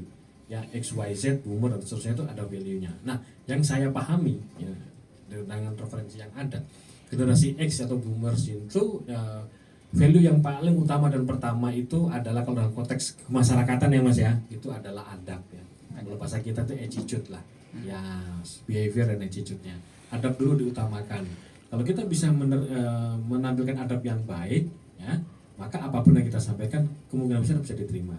Dan ini berkesesuaian dengan definisi dasar dari leadership, yaitu ability to influence, kemampuan untuk mempengaruhi siapapun, termasuk tokoh masyarakat, tokoh agama, kiai, ulama, ustadz, ya. Bisa kita memimpin mereka, bisa, dalam arti kita mengaruhi. Kita ada program dari pemerintah misalnya dan sebagainya. Maka supaya kita bisa mempengaruhi mereka, kalau konteks ini adalah generasi ini, kita tahu mereka generasi apa value pentingnya, dan yang terakhir adalah bagaimana mendeliver melalui proses komunikasi. Nah, komunikasi yang paling enak di Indonesia simple sebenarnya, ikuti dengan kearifan lokalnya. Kearifan lokal dengan bahasanya masing-masing. Kayak saya minggu lalu saya katakan, teman yang dari Medan, dari Jogja, dari Surabaya, ya tujuannya sama, mungkin narasinya berbeda caranya ya. Tapi konteksnya adalah bagaimana kita bisa diterima. Maka sebagai seorang fasilitator memang harus bisa melaksanakan itu adalah dengan cara adaptif ya. Adaptasi kita, kemudian kolaboratif, dan itu adalah keunggulan dari generasi Anda. Nah, maka untuk bisa mendeliver itu semua, pahami siapa mereka, apa value mereka, bagaimana komunikasi disesuaikan. Saya yakin kita bisa kok mempengaruhi mereka, dan dalam tanda kutip kita bisa memimpin, dan objektif kita untuk program fasilitasi itu pasti akan terjadi. Nah, mungkin kalau ke Bu Dr. Ratih, nah kira-kira ini nambahin sedikit. Kadang-kadang kalau tokoh agama atau mungkin kalau diberiin lah ya, yang senior-senior kan hobinya ngetes kadang. Ini selevel nggak sama gue nih, gitu misalnya. Dia pertanyaan-pertanyaan ngetes. Nah, kira-kira gimana mengatasi itu sehingga kita nggak naik darah duluan, tapi kita bisa menjawab, bahkan bisa ngasih tantangan tadi, dan bisa sehingga bisa masuk ke tokoh-tokoh ini gitu. Mungkin kan Ibu nih apalagi di BRIN yang ibaratnya jagoan semua di dalamnya. Nah, kalau dianalogikan ke tokoh agama itu kurang lebih perilakunya mirip-mirip lah, hobi ngetes gitu. Kira-kira yang pas tuh kayak apa Bu untuk mengatasi hal seperti ini? Ya, terima kasih Pak. Kalau saya sih dengan yang senior itu biasanya kan mereka punya ego ya, dan mereka menganggap ya mereka tahu gitu ya semuanya. Jadi bahasanya ketika datang itu adalah, saya mau belajar, mohon arahannya, mohon bimbingannya. Padahal kita mau ngajarin sesuatu yang baru nih gitu ya. Tapi bahasanya itu adalah, Bapak, Ibu ya bisa bertemu, saya ingin belajar dari Bapak Ibu dan saya mohon arahannya. Nah, jadi ketika pas udah ngobrol gitu ya, kita masuk nih sedikit-sedikit, minta pendapat mereka. Kalau menurut Bapak Ibu hal yang baru ini misalkan seperti apa ya. Nah, nanti akan terlihat tuh orang yang biasanya responsif dan yang tidak. Kalau tidak responsif jangan dipaksakan dulu gitu ya, karena bisa jadi kita perlu pendekatan lain nih, atau perlu pertemuan berikutnya gitu. Tapi kalau misalkan sudah terbuka, bisalah kita masuk di situ.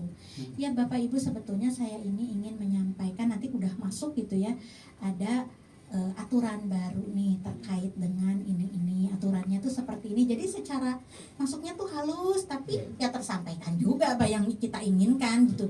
Jadi jangan tiba-tiba, apalagi sebagai fasilitator gitu ya, datang ke tokoh agama, Bapak gitu mohon maaf ini saya ingin mensosialisasikan ini. Wah jangan kayak gitu ya, datanglah dengan Bapak saya anak muda ini tadi betul ya kata Pak Jay, adab yang utama, rendahkan diri kita karena ya memang kita nih siapa sih, kita juga nggak berhak sombong kok, kita juga bukan siapa-siapa gitu ya.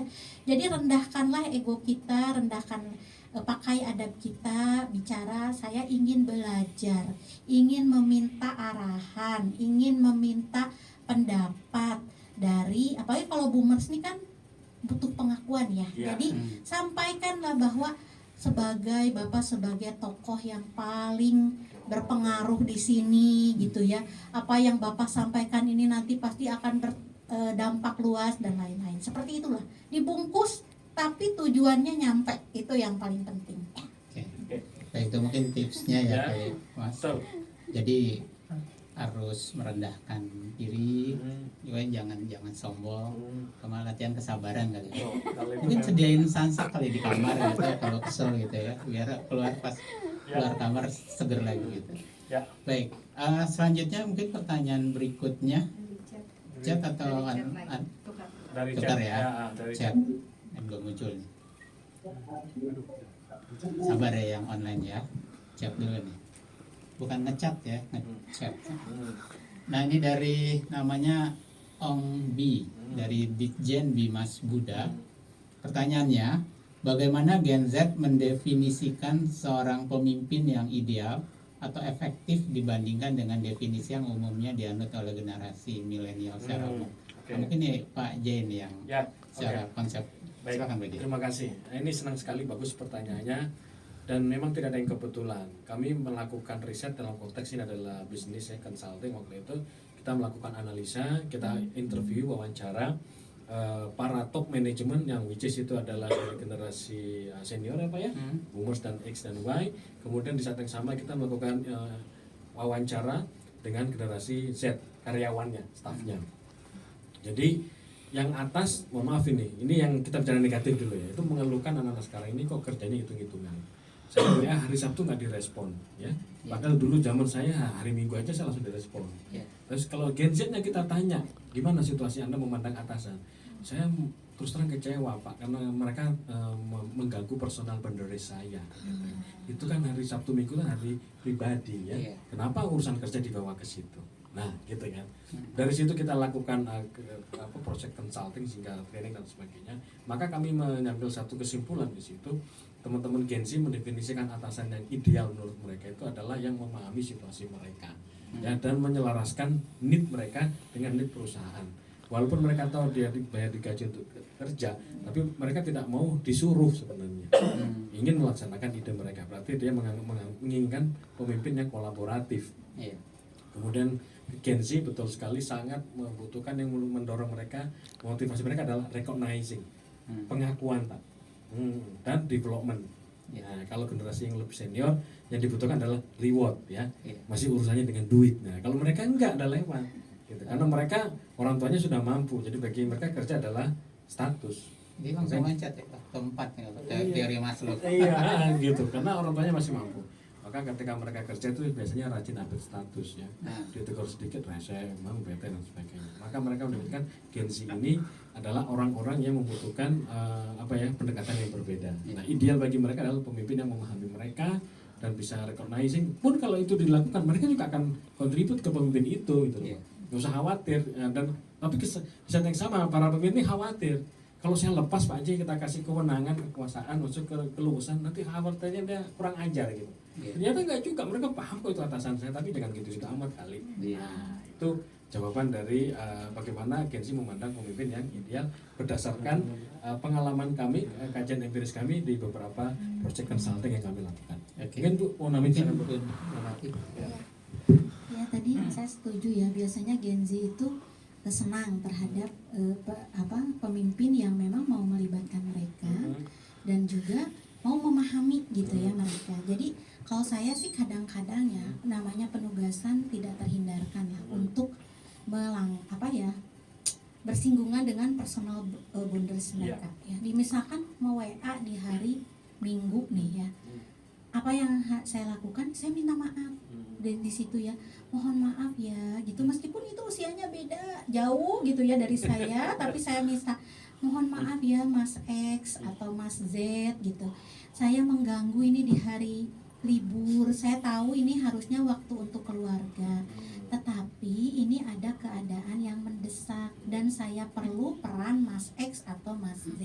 Nah itu biasanya mereka, oh ya si ibu ini tahu bahwa ini tuh memang mengganggu dan tidak seharusnya, tapi ya apa boleh buat, kondisinya seperti ini Ya. dan saya diperlukan, jadi itu dapat tuh sekali merengkuh dayung tuh 2 pulau terlampau itu Ada dapat, recognizing ya, iya gua ada dibutuhin di sini recognition. gitu ya. Ya ya udah aku dibutuhkan, udah mereka akan merespon, ya Bu gimana Bu, apa yang bisa dibantu gitu biasanya. Jadi memang ya betul ya, intinya apapun gitu ya, niat kita baik, niat kita apa, kalau komunikasinya itu memang tidak berjalan dengan baik, bagaimanapun akan gagal. Tapi kalau misalkan komunikasi kita baik, lancar, kita mengapresiasi, menghargai orang siapapun itu di usia berapapun, maka ya umumnya gitu ya yang saya rasakan itu berakhirnya baik kok, maksudnya responnya juga baik. Jadi harus komunikatif lah ya Bu ya. Ya.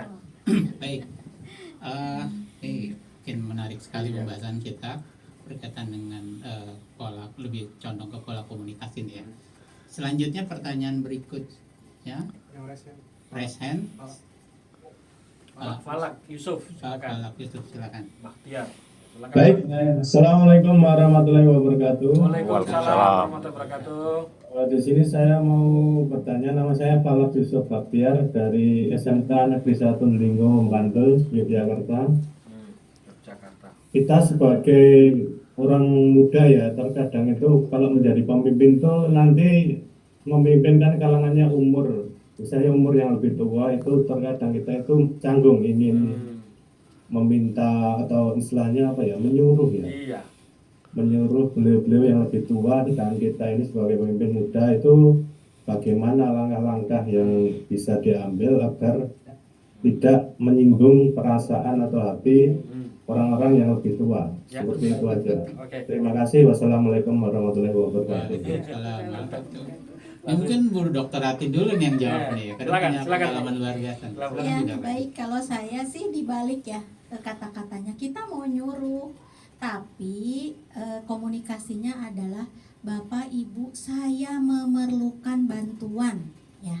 Jadi saya memerlukan bantuan karena keahlian Bapak Ibu yang bisa membantu saya, atau misalkan pengetahuan Bapak Ibu yang nanti akan sangat berkontribusi dalam menyelesaikan masalah ini. Nah, itu adalah kita merendah gitu ya, dan sekaligus memuji dan mengakui itu ya, recognizing itu biasanya jalannya akan lebih lancar ya, jalannya akan lebih smooth lah ya, bahwa memang kita ini kan sebenarnya minta dia ngerjain ini, selesaiin Selasa gitu ya, pinginnya kan kita gitu, kerjain dong gitu, selesaikan Selasa, atau Bapak Ibu ini kerjain ya, tolong selesaikan Selasa gitu.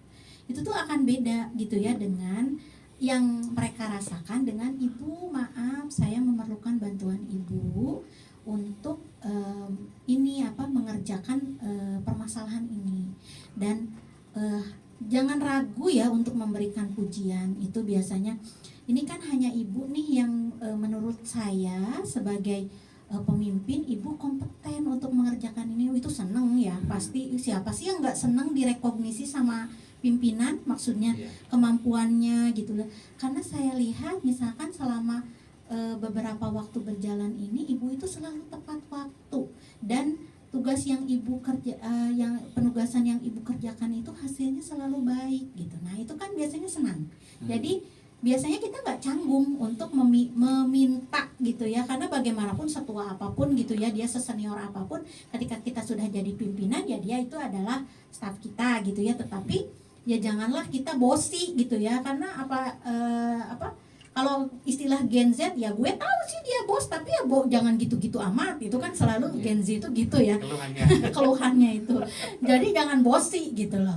Nah, ini juga sama kalau menurut saya ke Bumes, kepada yang lebih tua itu seperti itu. Adab digunakan. Meskipun kita memerintah, tapi bahasanya itu jangan memerintah, tapi memang membutuhkan bantuan, dan pada kenyataannya kan memang iya kita membutuhkan bantuan dia untuk mengerjakan itu gitu ya. Jadi ya jangan bosi gitu aja. Kalau dari kuncinya. saya. Ya, Silakan, Pak. ya kalau dari saya gunakan rujukan yang sudah digunakan banyak. Ini dari John Maxwell sebenarnya. Nah, nyun sewu Mas G, yang pertama itu adalah P, yang pertama itu adalah permisi. Ini khusus kalau kita ingin memimpin mereka yang lebih senior dari saya. Permission bahasa Inggrisnya, permisi. Permisi itu gimana caranya? Nah, permisi di sini adalah kita membangun hubungan baik secara pribadi, P yang kedua, dengan lebih kuat dengan mereka yang lebih senior daripada kita. Kekhawatiran orang-orang senior ketika yang lebih muda akan jadi pimpinannya adalah tidak adanya jaminan. Ini saya masih dipakai apa enggak? Nanti saya ditelantarkan gimana? Maka lakukan komunikasinya Mas secara pribadi, permisi ya, kamu tetap adalah di tim saya atau di departemen ini, saya butuh Anda dan sebagainya ya, permisi. Ya, izin saya ingin memerintahkan Anda gitu maksudnya. Gitu kan? Permission ya. Nah, setelah permission berikutnya apa? Pengakuan.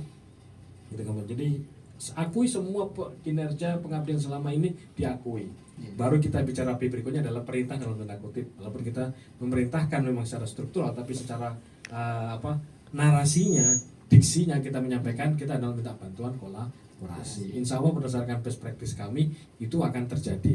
Ya, ini kebalikan dari teman-teman milenial lah sebenarnya. Jadi permisi dulu, kita berikan pengakuan, baru kita akan perintah di situ, dan hubungan baik harus dijaga dan berikan jaminan bahwa Anda akan dalam tanda kutip masih akan di sini dengan saya butuh Anda.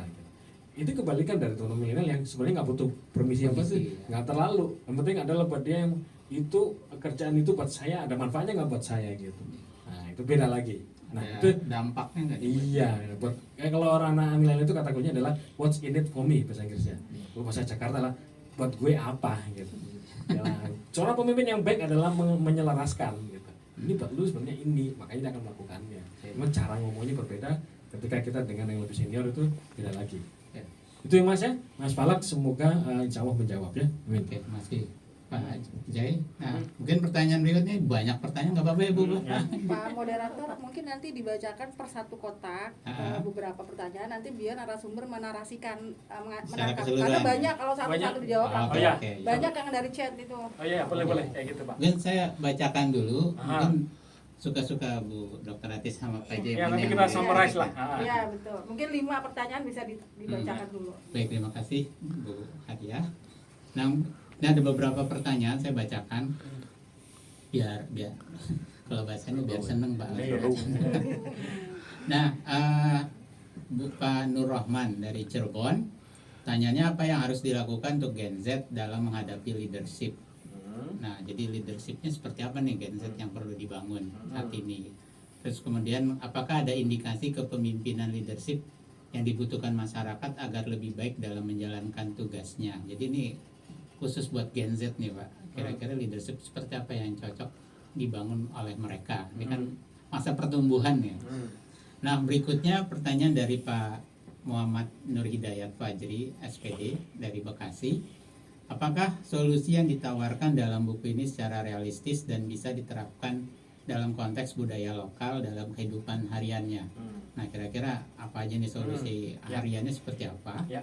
Nah pertanyaan berikutnya dari Pak Agung Purnomo SPDI MPD dari Madrasah Aliyah Terpadu Kalimasada. Nah pertanyaannya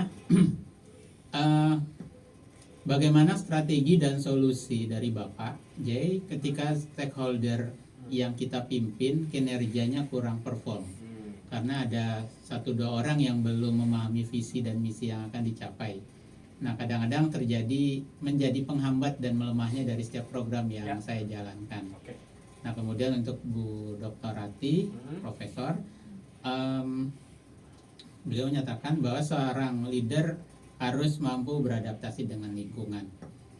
Nah haruskah beradaptasi secara penuh atau totalitas, Prof? Kemudian apakah bukannya yang beradaptasi adalah stakeholder beradaptasi dengan gaya kepemimpinan yang saya jalankan? Nah, sebagai pengalaman saya sebagai kepala madrasah dan pernah mencoba beradaptasi dengan stakeholder juga dengan tendik terasa melelahkan. Nah, mungkin nih tadi Bu cerita yang tadi banyak yang nggak kuat ternyata gitu. Nah, mungkin tiga pertanyaan berikutnya, satu lagi dari Ibu Maria Ditjen Bimas Kristen. Nah, pemimpin dan bawahan saat ini memiliki kesenjangan generasi. Bagaimana cara pemimpin saat ini menyiapkan komunikasi dan karakteristik gaya kepemimpinan menghadapi generasi muda yang memiliki sikap, kemampuan, dan cara berpikir yang berbeda dengan generasi lama? Nah, mungkin beberapa pertanyaan itu takutnya lupa nih. Nah, intinya sih, ya pengalaman saya juga memang lumayan pegel menyesuaikan gaya komunikasi tadi Bu Dr. Ati. Nah, kira-kira kiatnya apa nih biar semangat terus pas bangun pagi? Kan kita udah segambreng masalah tuh, tapi kita semangat dan tetap dengan segala kerendahan hati kita untuk bisa adaptif dalam berkomunikasi. Nah, mungkin Bu Dr. Ati nih, ini pengalaman kayak kepala sekolah nih. Iya, kepala sekolah. Iya betul sih, memang tadi saya setuju ya apa kata Pak Jai, bahwa kalau kita meminta orang untuk beradaptasi dengan kita gitu ya secara langsung, itu di luar kuasa kita sebetulnya. Yang bisa kita lakukan itu memang dimulai dari diri sendiri. Kita tentu inginnya orang lain lah beradaptasi dengan kita. Oh, saya pemimpin, kalau egoisnya kayak gitu ya kamu lah gitu yang harus menyesuaikan dengan saya. Tetapi kalau kalau saya sih secara pribadi, pemimpin itu kan sebetulnya pelayan. Justru saya melayani kebutuhan dari anggota tim gitu ya. Jadi kalau saya ya memang melelahkan betul gitu ya. Kita harus switching kadang-kadang. Tadi jam 8 ketemu dengan boomers, jam 9 dengan Gen Z, itu kan gapnya gitu ya. Secara komunikasi itu harus dengan cepat switching. Tadi kita pakai adab gini. Selanjutnya dengan Gen Z ya kita harus so asik sih ya. Kalau gimana ya, kalau nggak asik sama mereka nggak masuk gitu ya. Misalkan gimana nih idenya apa gitu kan, komunikasinya itu pasti melelahkan Pak. Tapi kalau saya yang bisa menjadi dalam tanda petik yaitu yang bisa mengunci semuanya, saya ya pemimpin itu kan amanah ya. Jadi dikembalikan lagi kepada ya ini adalah ibadah. Jadi selelah apapun gitu ya, itu berpahala gitu ya. Dan ingatlah apa yang kita lakukan itu akan berdampak gitu ya. Dan nanti di kehidupan kedepannya itu kita akan ditanya gitu ya. Jadi kalau misalkan kita belum melakukan yang terbaik ya takutnya nanti ditanya, wah kita memang belum gitu ya, belum maksimal. Tapi kalau misalkan kita sudah semaksimal mungkin, ya barulah itu kita serahkan lagi ya kalau hasil kepada yang di atas. Tapi intinya ya kita memang berusaha yang terbaik sih, berkomunikasi, bersabar gitu ya. Meskipun lelah gitu ya, pemimpin mah memang gak ada yang gak ada yang santai sih, pasti lelah gitu. Kecuali memang pemimpinnya yang gak bener ya, yang misalnya hanya bos gitu ya, bos, bukan pemimpin itu bos. Kalau bos kan memang nyuruh-nyuruh dan merintah-merintah aja gitu.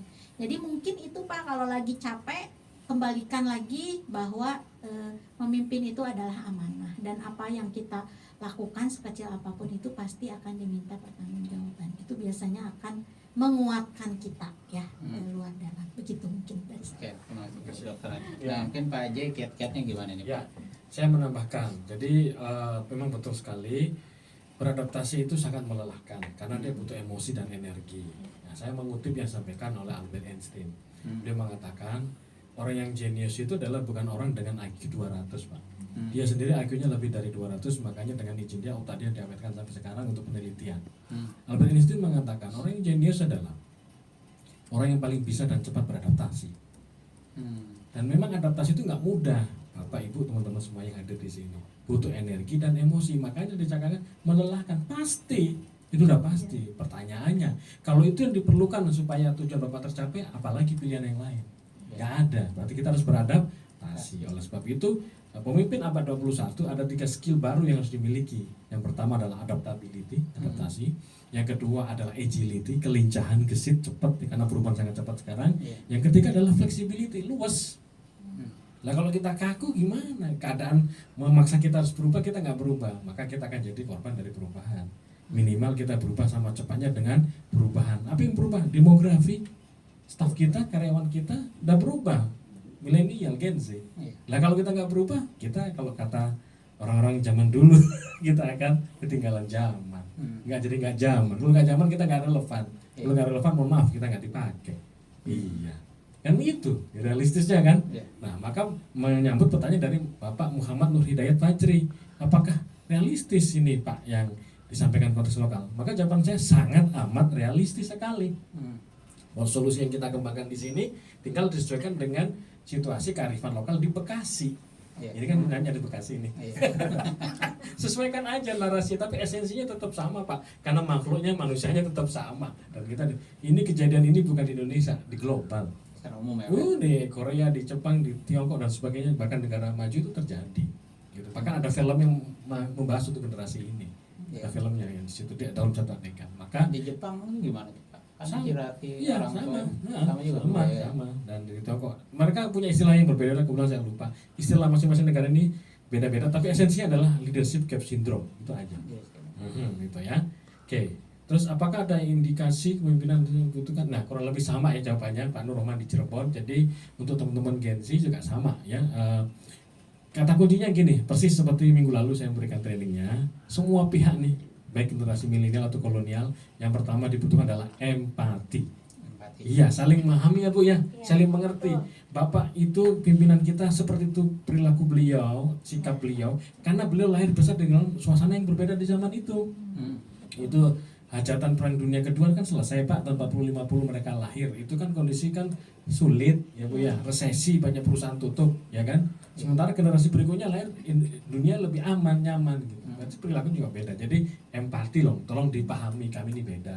Kita juga beda. Kedua komunikasi. Iya. Ya, ketiga adaptasi. Yang keempat apa? Kolaborasi.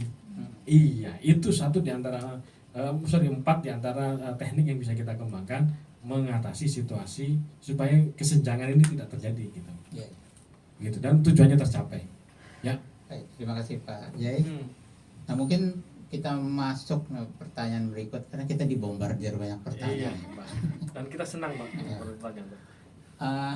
Ini yang chat lagi ya Priscilia. Oke. dari Friska Frilisia dari Ditjen Dimas Buddha Kementerian Agama. Nah pertanyaannya sebagai ASN milenial atau Gen Z yang memiliki keinginan untuk terus belajar, bagaimana strategi untuk mengasah kemampuan leadership di instansi pemerintahan? Saat ini kita sudah menuju iklim organisasi yang agile, namun seringkali generasi sebelumnya, Boomers dan Gen X, tidak memberikan kami kesempatan untuk tumbuh. Ini rada-rada curhat nih. Iya.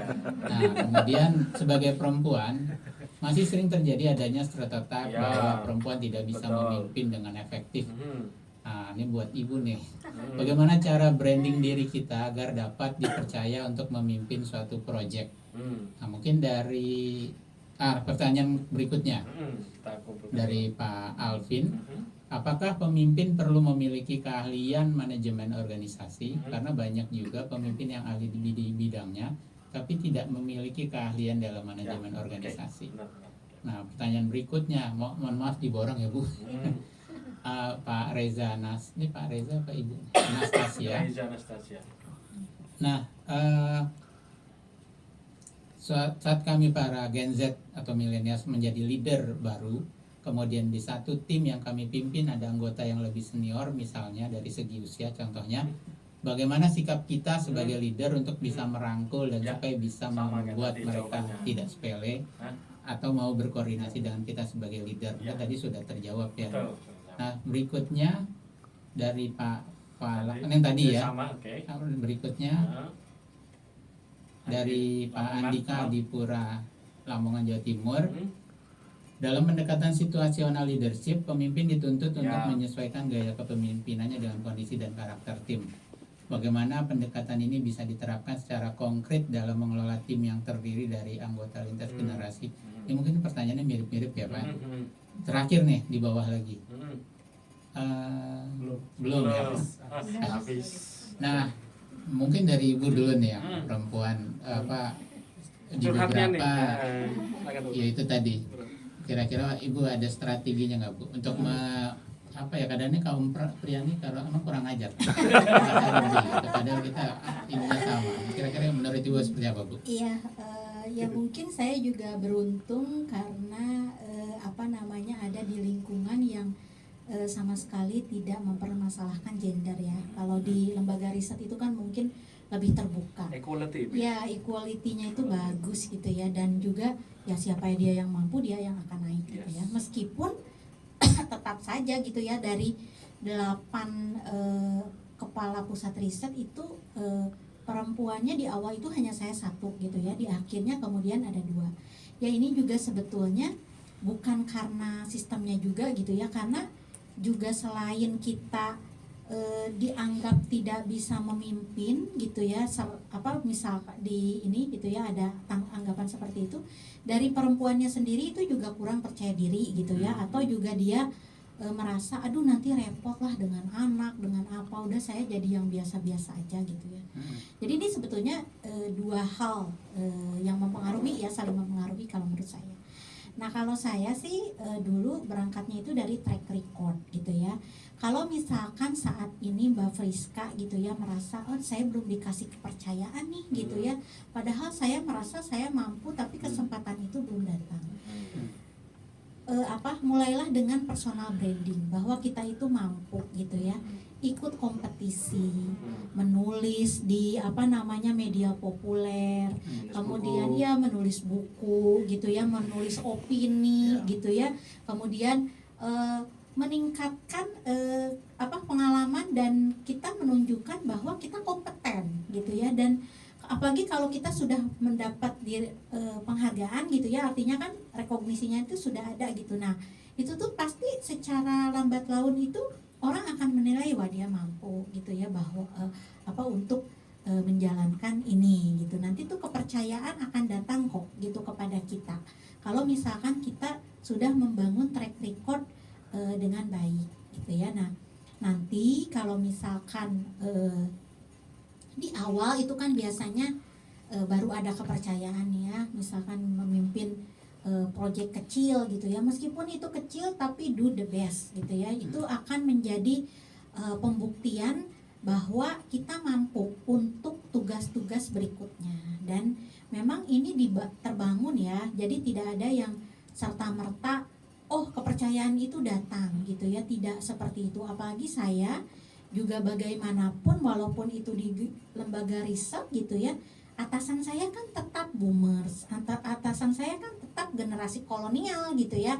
Jadi yang memang mereka itu juga perlu melihat apakah kamu kompeten atau tidak gitu. Nah kalau misalkan kita sudah membuktikan dengan kemampuan kita, dengan personal branding kita, kepercayaan itu maka akan datang gitu. Dan ketika itu datang maka jangan disia-siakan gitu ya, mulailah memang melakukan yang terbaik. Itu mungkin dari Terima saya. kasih Bu Ratih. Mungkin Ya. kalau saya pantauan saya Bu, pengalaman melihat para pemimpin yang perempuan, contohnya Bu Mega aja ya, presiden kita. Kalau Amerika Pak, kita udah punya presiden perempuan, Amerika sampai sekarang gagal gitu. Nah salah satu cirinya adalah tegas Bu. Kita punya komitmen yang tinggi. Nah ini yang saya lihat banyak perempuan yang berhasil jadi pemimpin tuh punya karakteristik yang tegas. Nah, kira-kira kalau dari Bapak sendiri melihatnya kalau kepemimpinan perempuan ini gimana? Apalagi dengan Gen Z sekarang. Ya, jadi menambahkan dari jawaban Bu Ratih tadi untuk Kak Friska nih, Frisilia ya.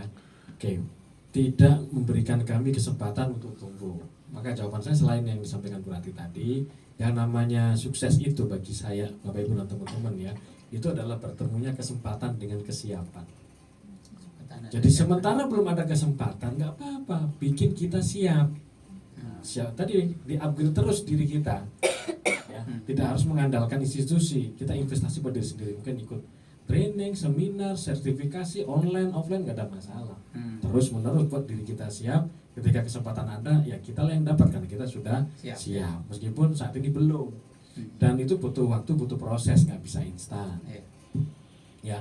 Kemudian yang Bapak tadi kan tegas dan sebagainya ya. Jadi memang prinsipnya adalah di sini yang namanya kepemimpinan itu adalah kemampuan mempengaruhi. Siapapun bisa, sepanjang dia bisa mempengaruhi dengan berbagai macam cara, bahkan cara-cara tertentu gitu ya. Kekuasaan, kekuatan pribadi itu bisa dilakukan untuk kita memberikan berpengaruh. Nah, satu di antaranya adalah ketegasan. Nah, tadi kembali lagi tadi saya katakan Pak, mohon izin. Jadi situasi sekarang ini adaptability, flexibility, ya, agility itu adalah skill pemimpin abad 6. Tanpa menafikan skill dasar pemimpin gitu, yang seharusnya sudah ada, yang esensial. Tapi Dasarnya, iya. bonusnya ya. Nah, sekarang dengan kondisi sekarang ya harus adaptif. Ya. Tegas itu nggak salah. Tapi ketika di momen tertentu ya kita harus lebih lemah lembut misalnya. Jadi tadi kan pertanyaan tadi beberapa tadi yang menanyakan situasional. Jadi yang namanya lemah lembut belum tentu semuanya bagus. Pada kondisi tertentu ya kita harus tegas. Nah, tegas beda dengan keras dan kasar. Itu yang saya sampaikan. Tegas itu pada sikap. Nah, kasar dan keras itu pada narasi. Pilihan diksi dia nggak boleh. Nah, pemimpin juga harus belajar pilihan-pilihan diksi narasi yang pas untuk anak sekarang itu ya, beda lah. Iya. Kalau zaman saya dulu dipimpin atasan saya, mohon maaf kalimat-kalimat yang sekarang mungkin nggak pantas diucapkan. Zaman dulu masih boleh. Dan kita nggak baper, Bu. Karena kita generasi kita bos kita kan pinter hebat atau kita kalau kita nggak belajar ya nggak bisa kan gitu. Terus kalau nggak kerja saya nggak makan kan. Ya saya jalani. Coba hal yang sama dilakukan sekarang. Lewat ya. Yang kejadian yang minggu lalu saya ngasih training itu turnover tinggi. Ada viral ya bisa viral dan macam-macam, akhirnya curhat semua. Akhirnya yang rugi ya pemimpin sendiri kan. Karena dia mendapatkan kinerja dari pimpinnya gitu. Rekrut training kapan dia bisa perform gitu. Oke. Nah, tadi ada pertanyaan yang berkaitan dengan situasional ya, tadi saya harus respon itu. Silakan Mas, next slide-nya. Kalau nggak salah dari Lamongan nih, kalau nggak salah ya tadi ya. Next, nah ini dia. Nah, ya. Dalam pendekatan situasional leadership, pemimpin dituntut untuk menyesuaikan gaya pimpinannya dengan kondisi karakter yang betul. Bagaimana pendekatan ini bisa diterapkan secara konkret dalam mengelola tim yang lintas generasi? Nah, jawaban saya adalah gunakan teknik situational leadership ini sesuai dengan apa adanya, Pak Andika Adipura di Lamongan, Jawa Timur ya. Karena di situ kan situasional sekali membandingkan antara kompetensi dan komitmen. Nah, teknik ini dikembangkan oleh Profesor Kenneth Blanchard dan Paul Hersey ya. Nah, terus bagaimana dengan leadership gap syndrome ini atau situasi sekarang? Itu adalah pengaruh dalam hal delivery-nya, komunikasinya, pendekatannya. Esensinya tetap situational leadership, tapi ketika Anda mendelivernya, gunakan pendekatan sekarang Pak, gap syndrome ini. Contohnya gini, di situational leadership itu ada karyawan digolongkan menjadi karyawan yang komitmen tinggi, kompetensi rendah, gitu Pak. Dan di kuadran 1, kuadran 2 dan seterusnya. Ketika Anda ingin memimpin dengan sesuai dengan kuadrannya masing-masing itu, caranya gunakan dengan siapa itu generasinya. Misalnya kuadran 1 milenial dengan kuadran 1 kolonial, esensinya sama Mas. Kamu ingin berikan arahan misalnya sesuai dengan kaidah dari Prof. Blanchard itu ya. Tapi ketika arahan kita lakukan kepada milenial dan kolonial, caranya harus beda, narasinya harus beda, komunikasinya harus beda. Tapi esensinya tetap sama. Begitu Pak, yang menurut saya. Oke.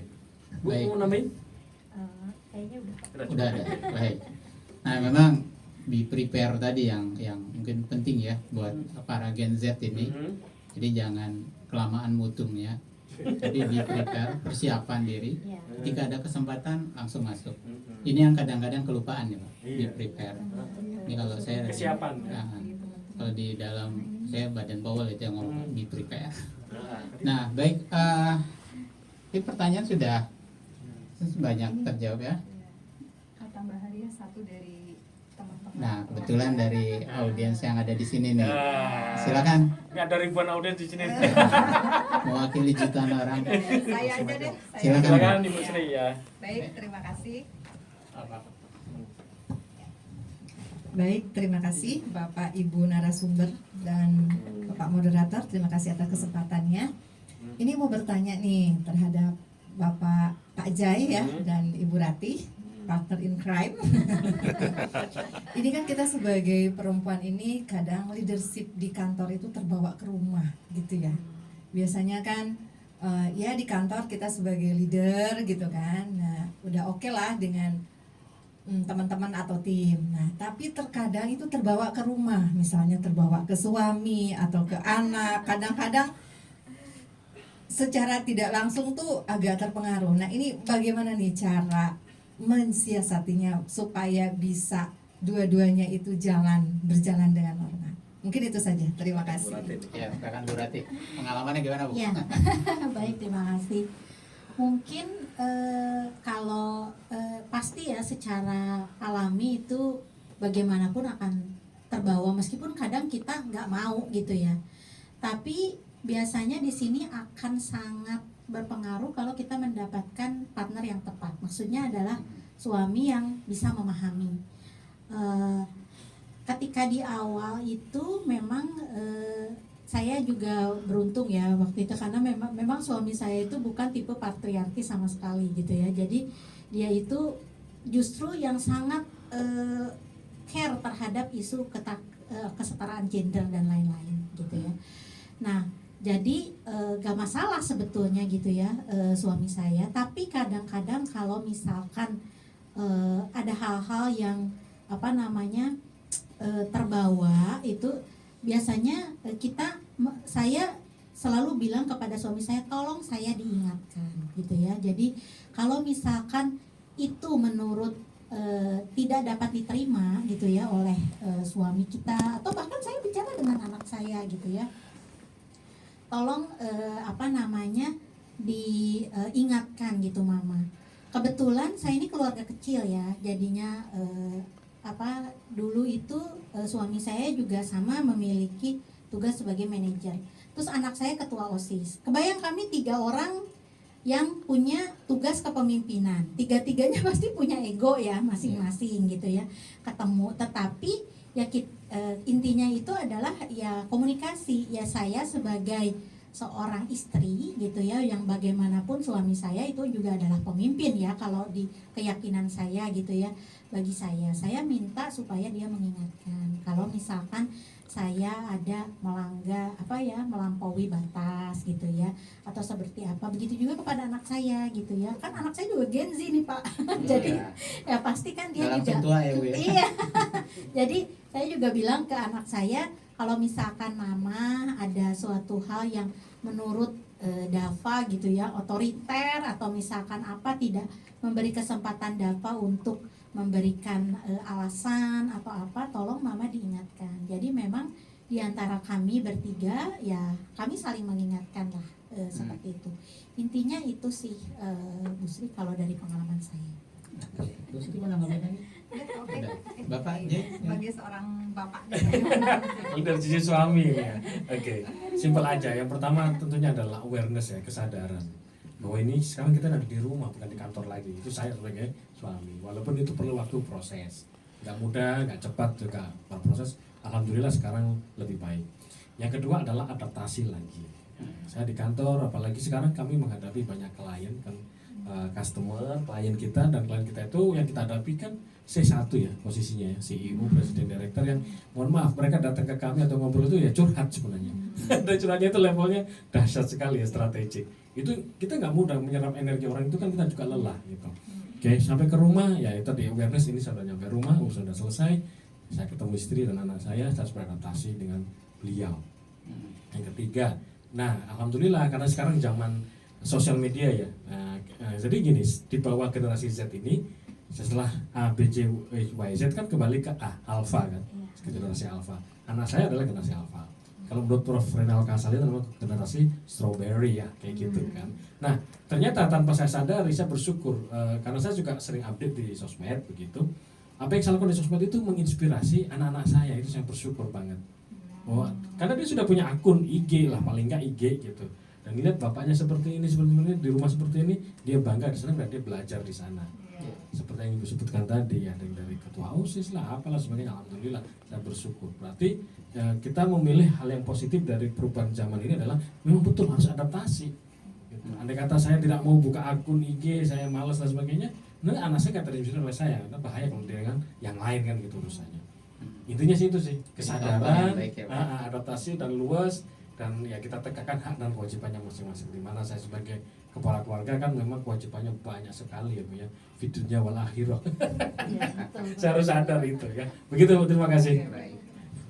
Ini sudah mendekati Zuhur, saya yakin banyak hal yang bisa kita gali dari buku sambil pegang bukunya deh, buku Leadership Gap Syndrome ini, karya Bapak Jazakius Afriansah dan Iman Permana, yang kebetulan langsung dikaji lebih dalam oleh Ibu Dr. Ratih, yang melihat bahwa ini menarik sekali untuk selalu kita kaji, dan bukan sekedar kaji, malah kita bisa terapkan di dalam proses kita sebagai pemimpin. Karena pada dasarnya setiap manusia itu adalah pemimpin minimal untuk dirinya sendiri, sehingga dia bisa terus beradaptasi dan bisa memimpin tidak hanya dirinya sendiri, juga sosial masyarakatnya. Selanjutnya mungkin untuk closing statement akan langsung dipandu Ibu MC nih katanya. Ya. Jadi Ibu MC juga harus berperan gitu. Jadi saya serahkan mic ini kepada Ibu MC. Nah. Ya, baik, terima kasih. Wah, seru sekali ya acaranya ya, Bapak Ibu narasumber. Terbukti dengan peserta juga sangat aktif bertanya.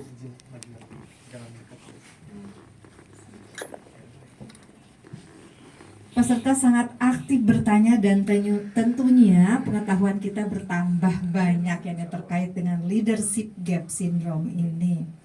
Terima kasih kami ucapkan kepada kedua narasumber, Bapak Jazakyus Afriansah dan Ibu Ratih Asmananingrum, yang telah berbagi ilmu dan pengetahuan yang sangat berharga dalam buku Leadership Gap Syndrome ini. Tak lupa juga kami haturkan terima kasih kepada moderator kita, Bapak Farli L. Numeri, yang sudah memandu acara sehingga acara berjalan dengan lancar. Terima kasih juga kami haturkan kepada Bapak, Ibu, dan seluruh peserta yang telah berkenan hadir dan juga antusias mengikuti sampai akhir. Semoga pengetahuan kita yang kita dapatkan hari ini dapat menjadi inspirasi dan motivasi bagi kita semua untuk menjadi pemimpin yang lebih baik.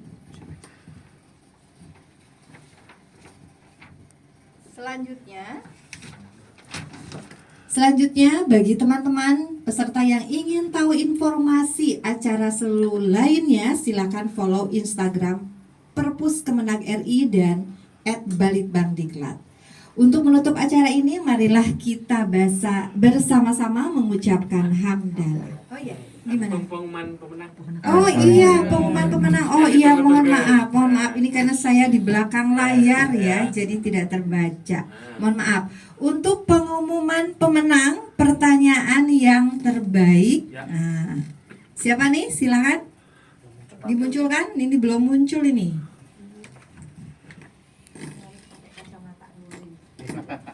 Lagi hadiahnya dikirim ya? Ya, lagi Biasanya memuat. dikirim paket ya? Di stop sharing dulu, oke, dicoba lagi. Share lagi.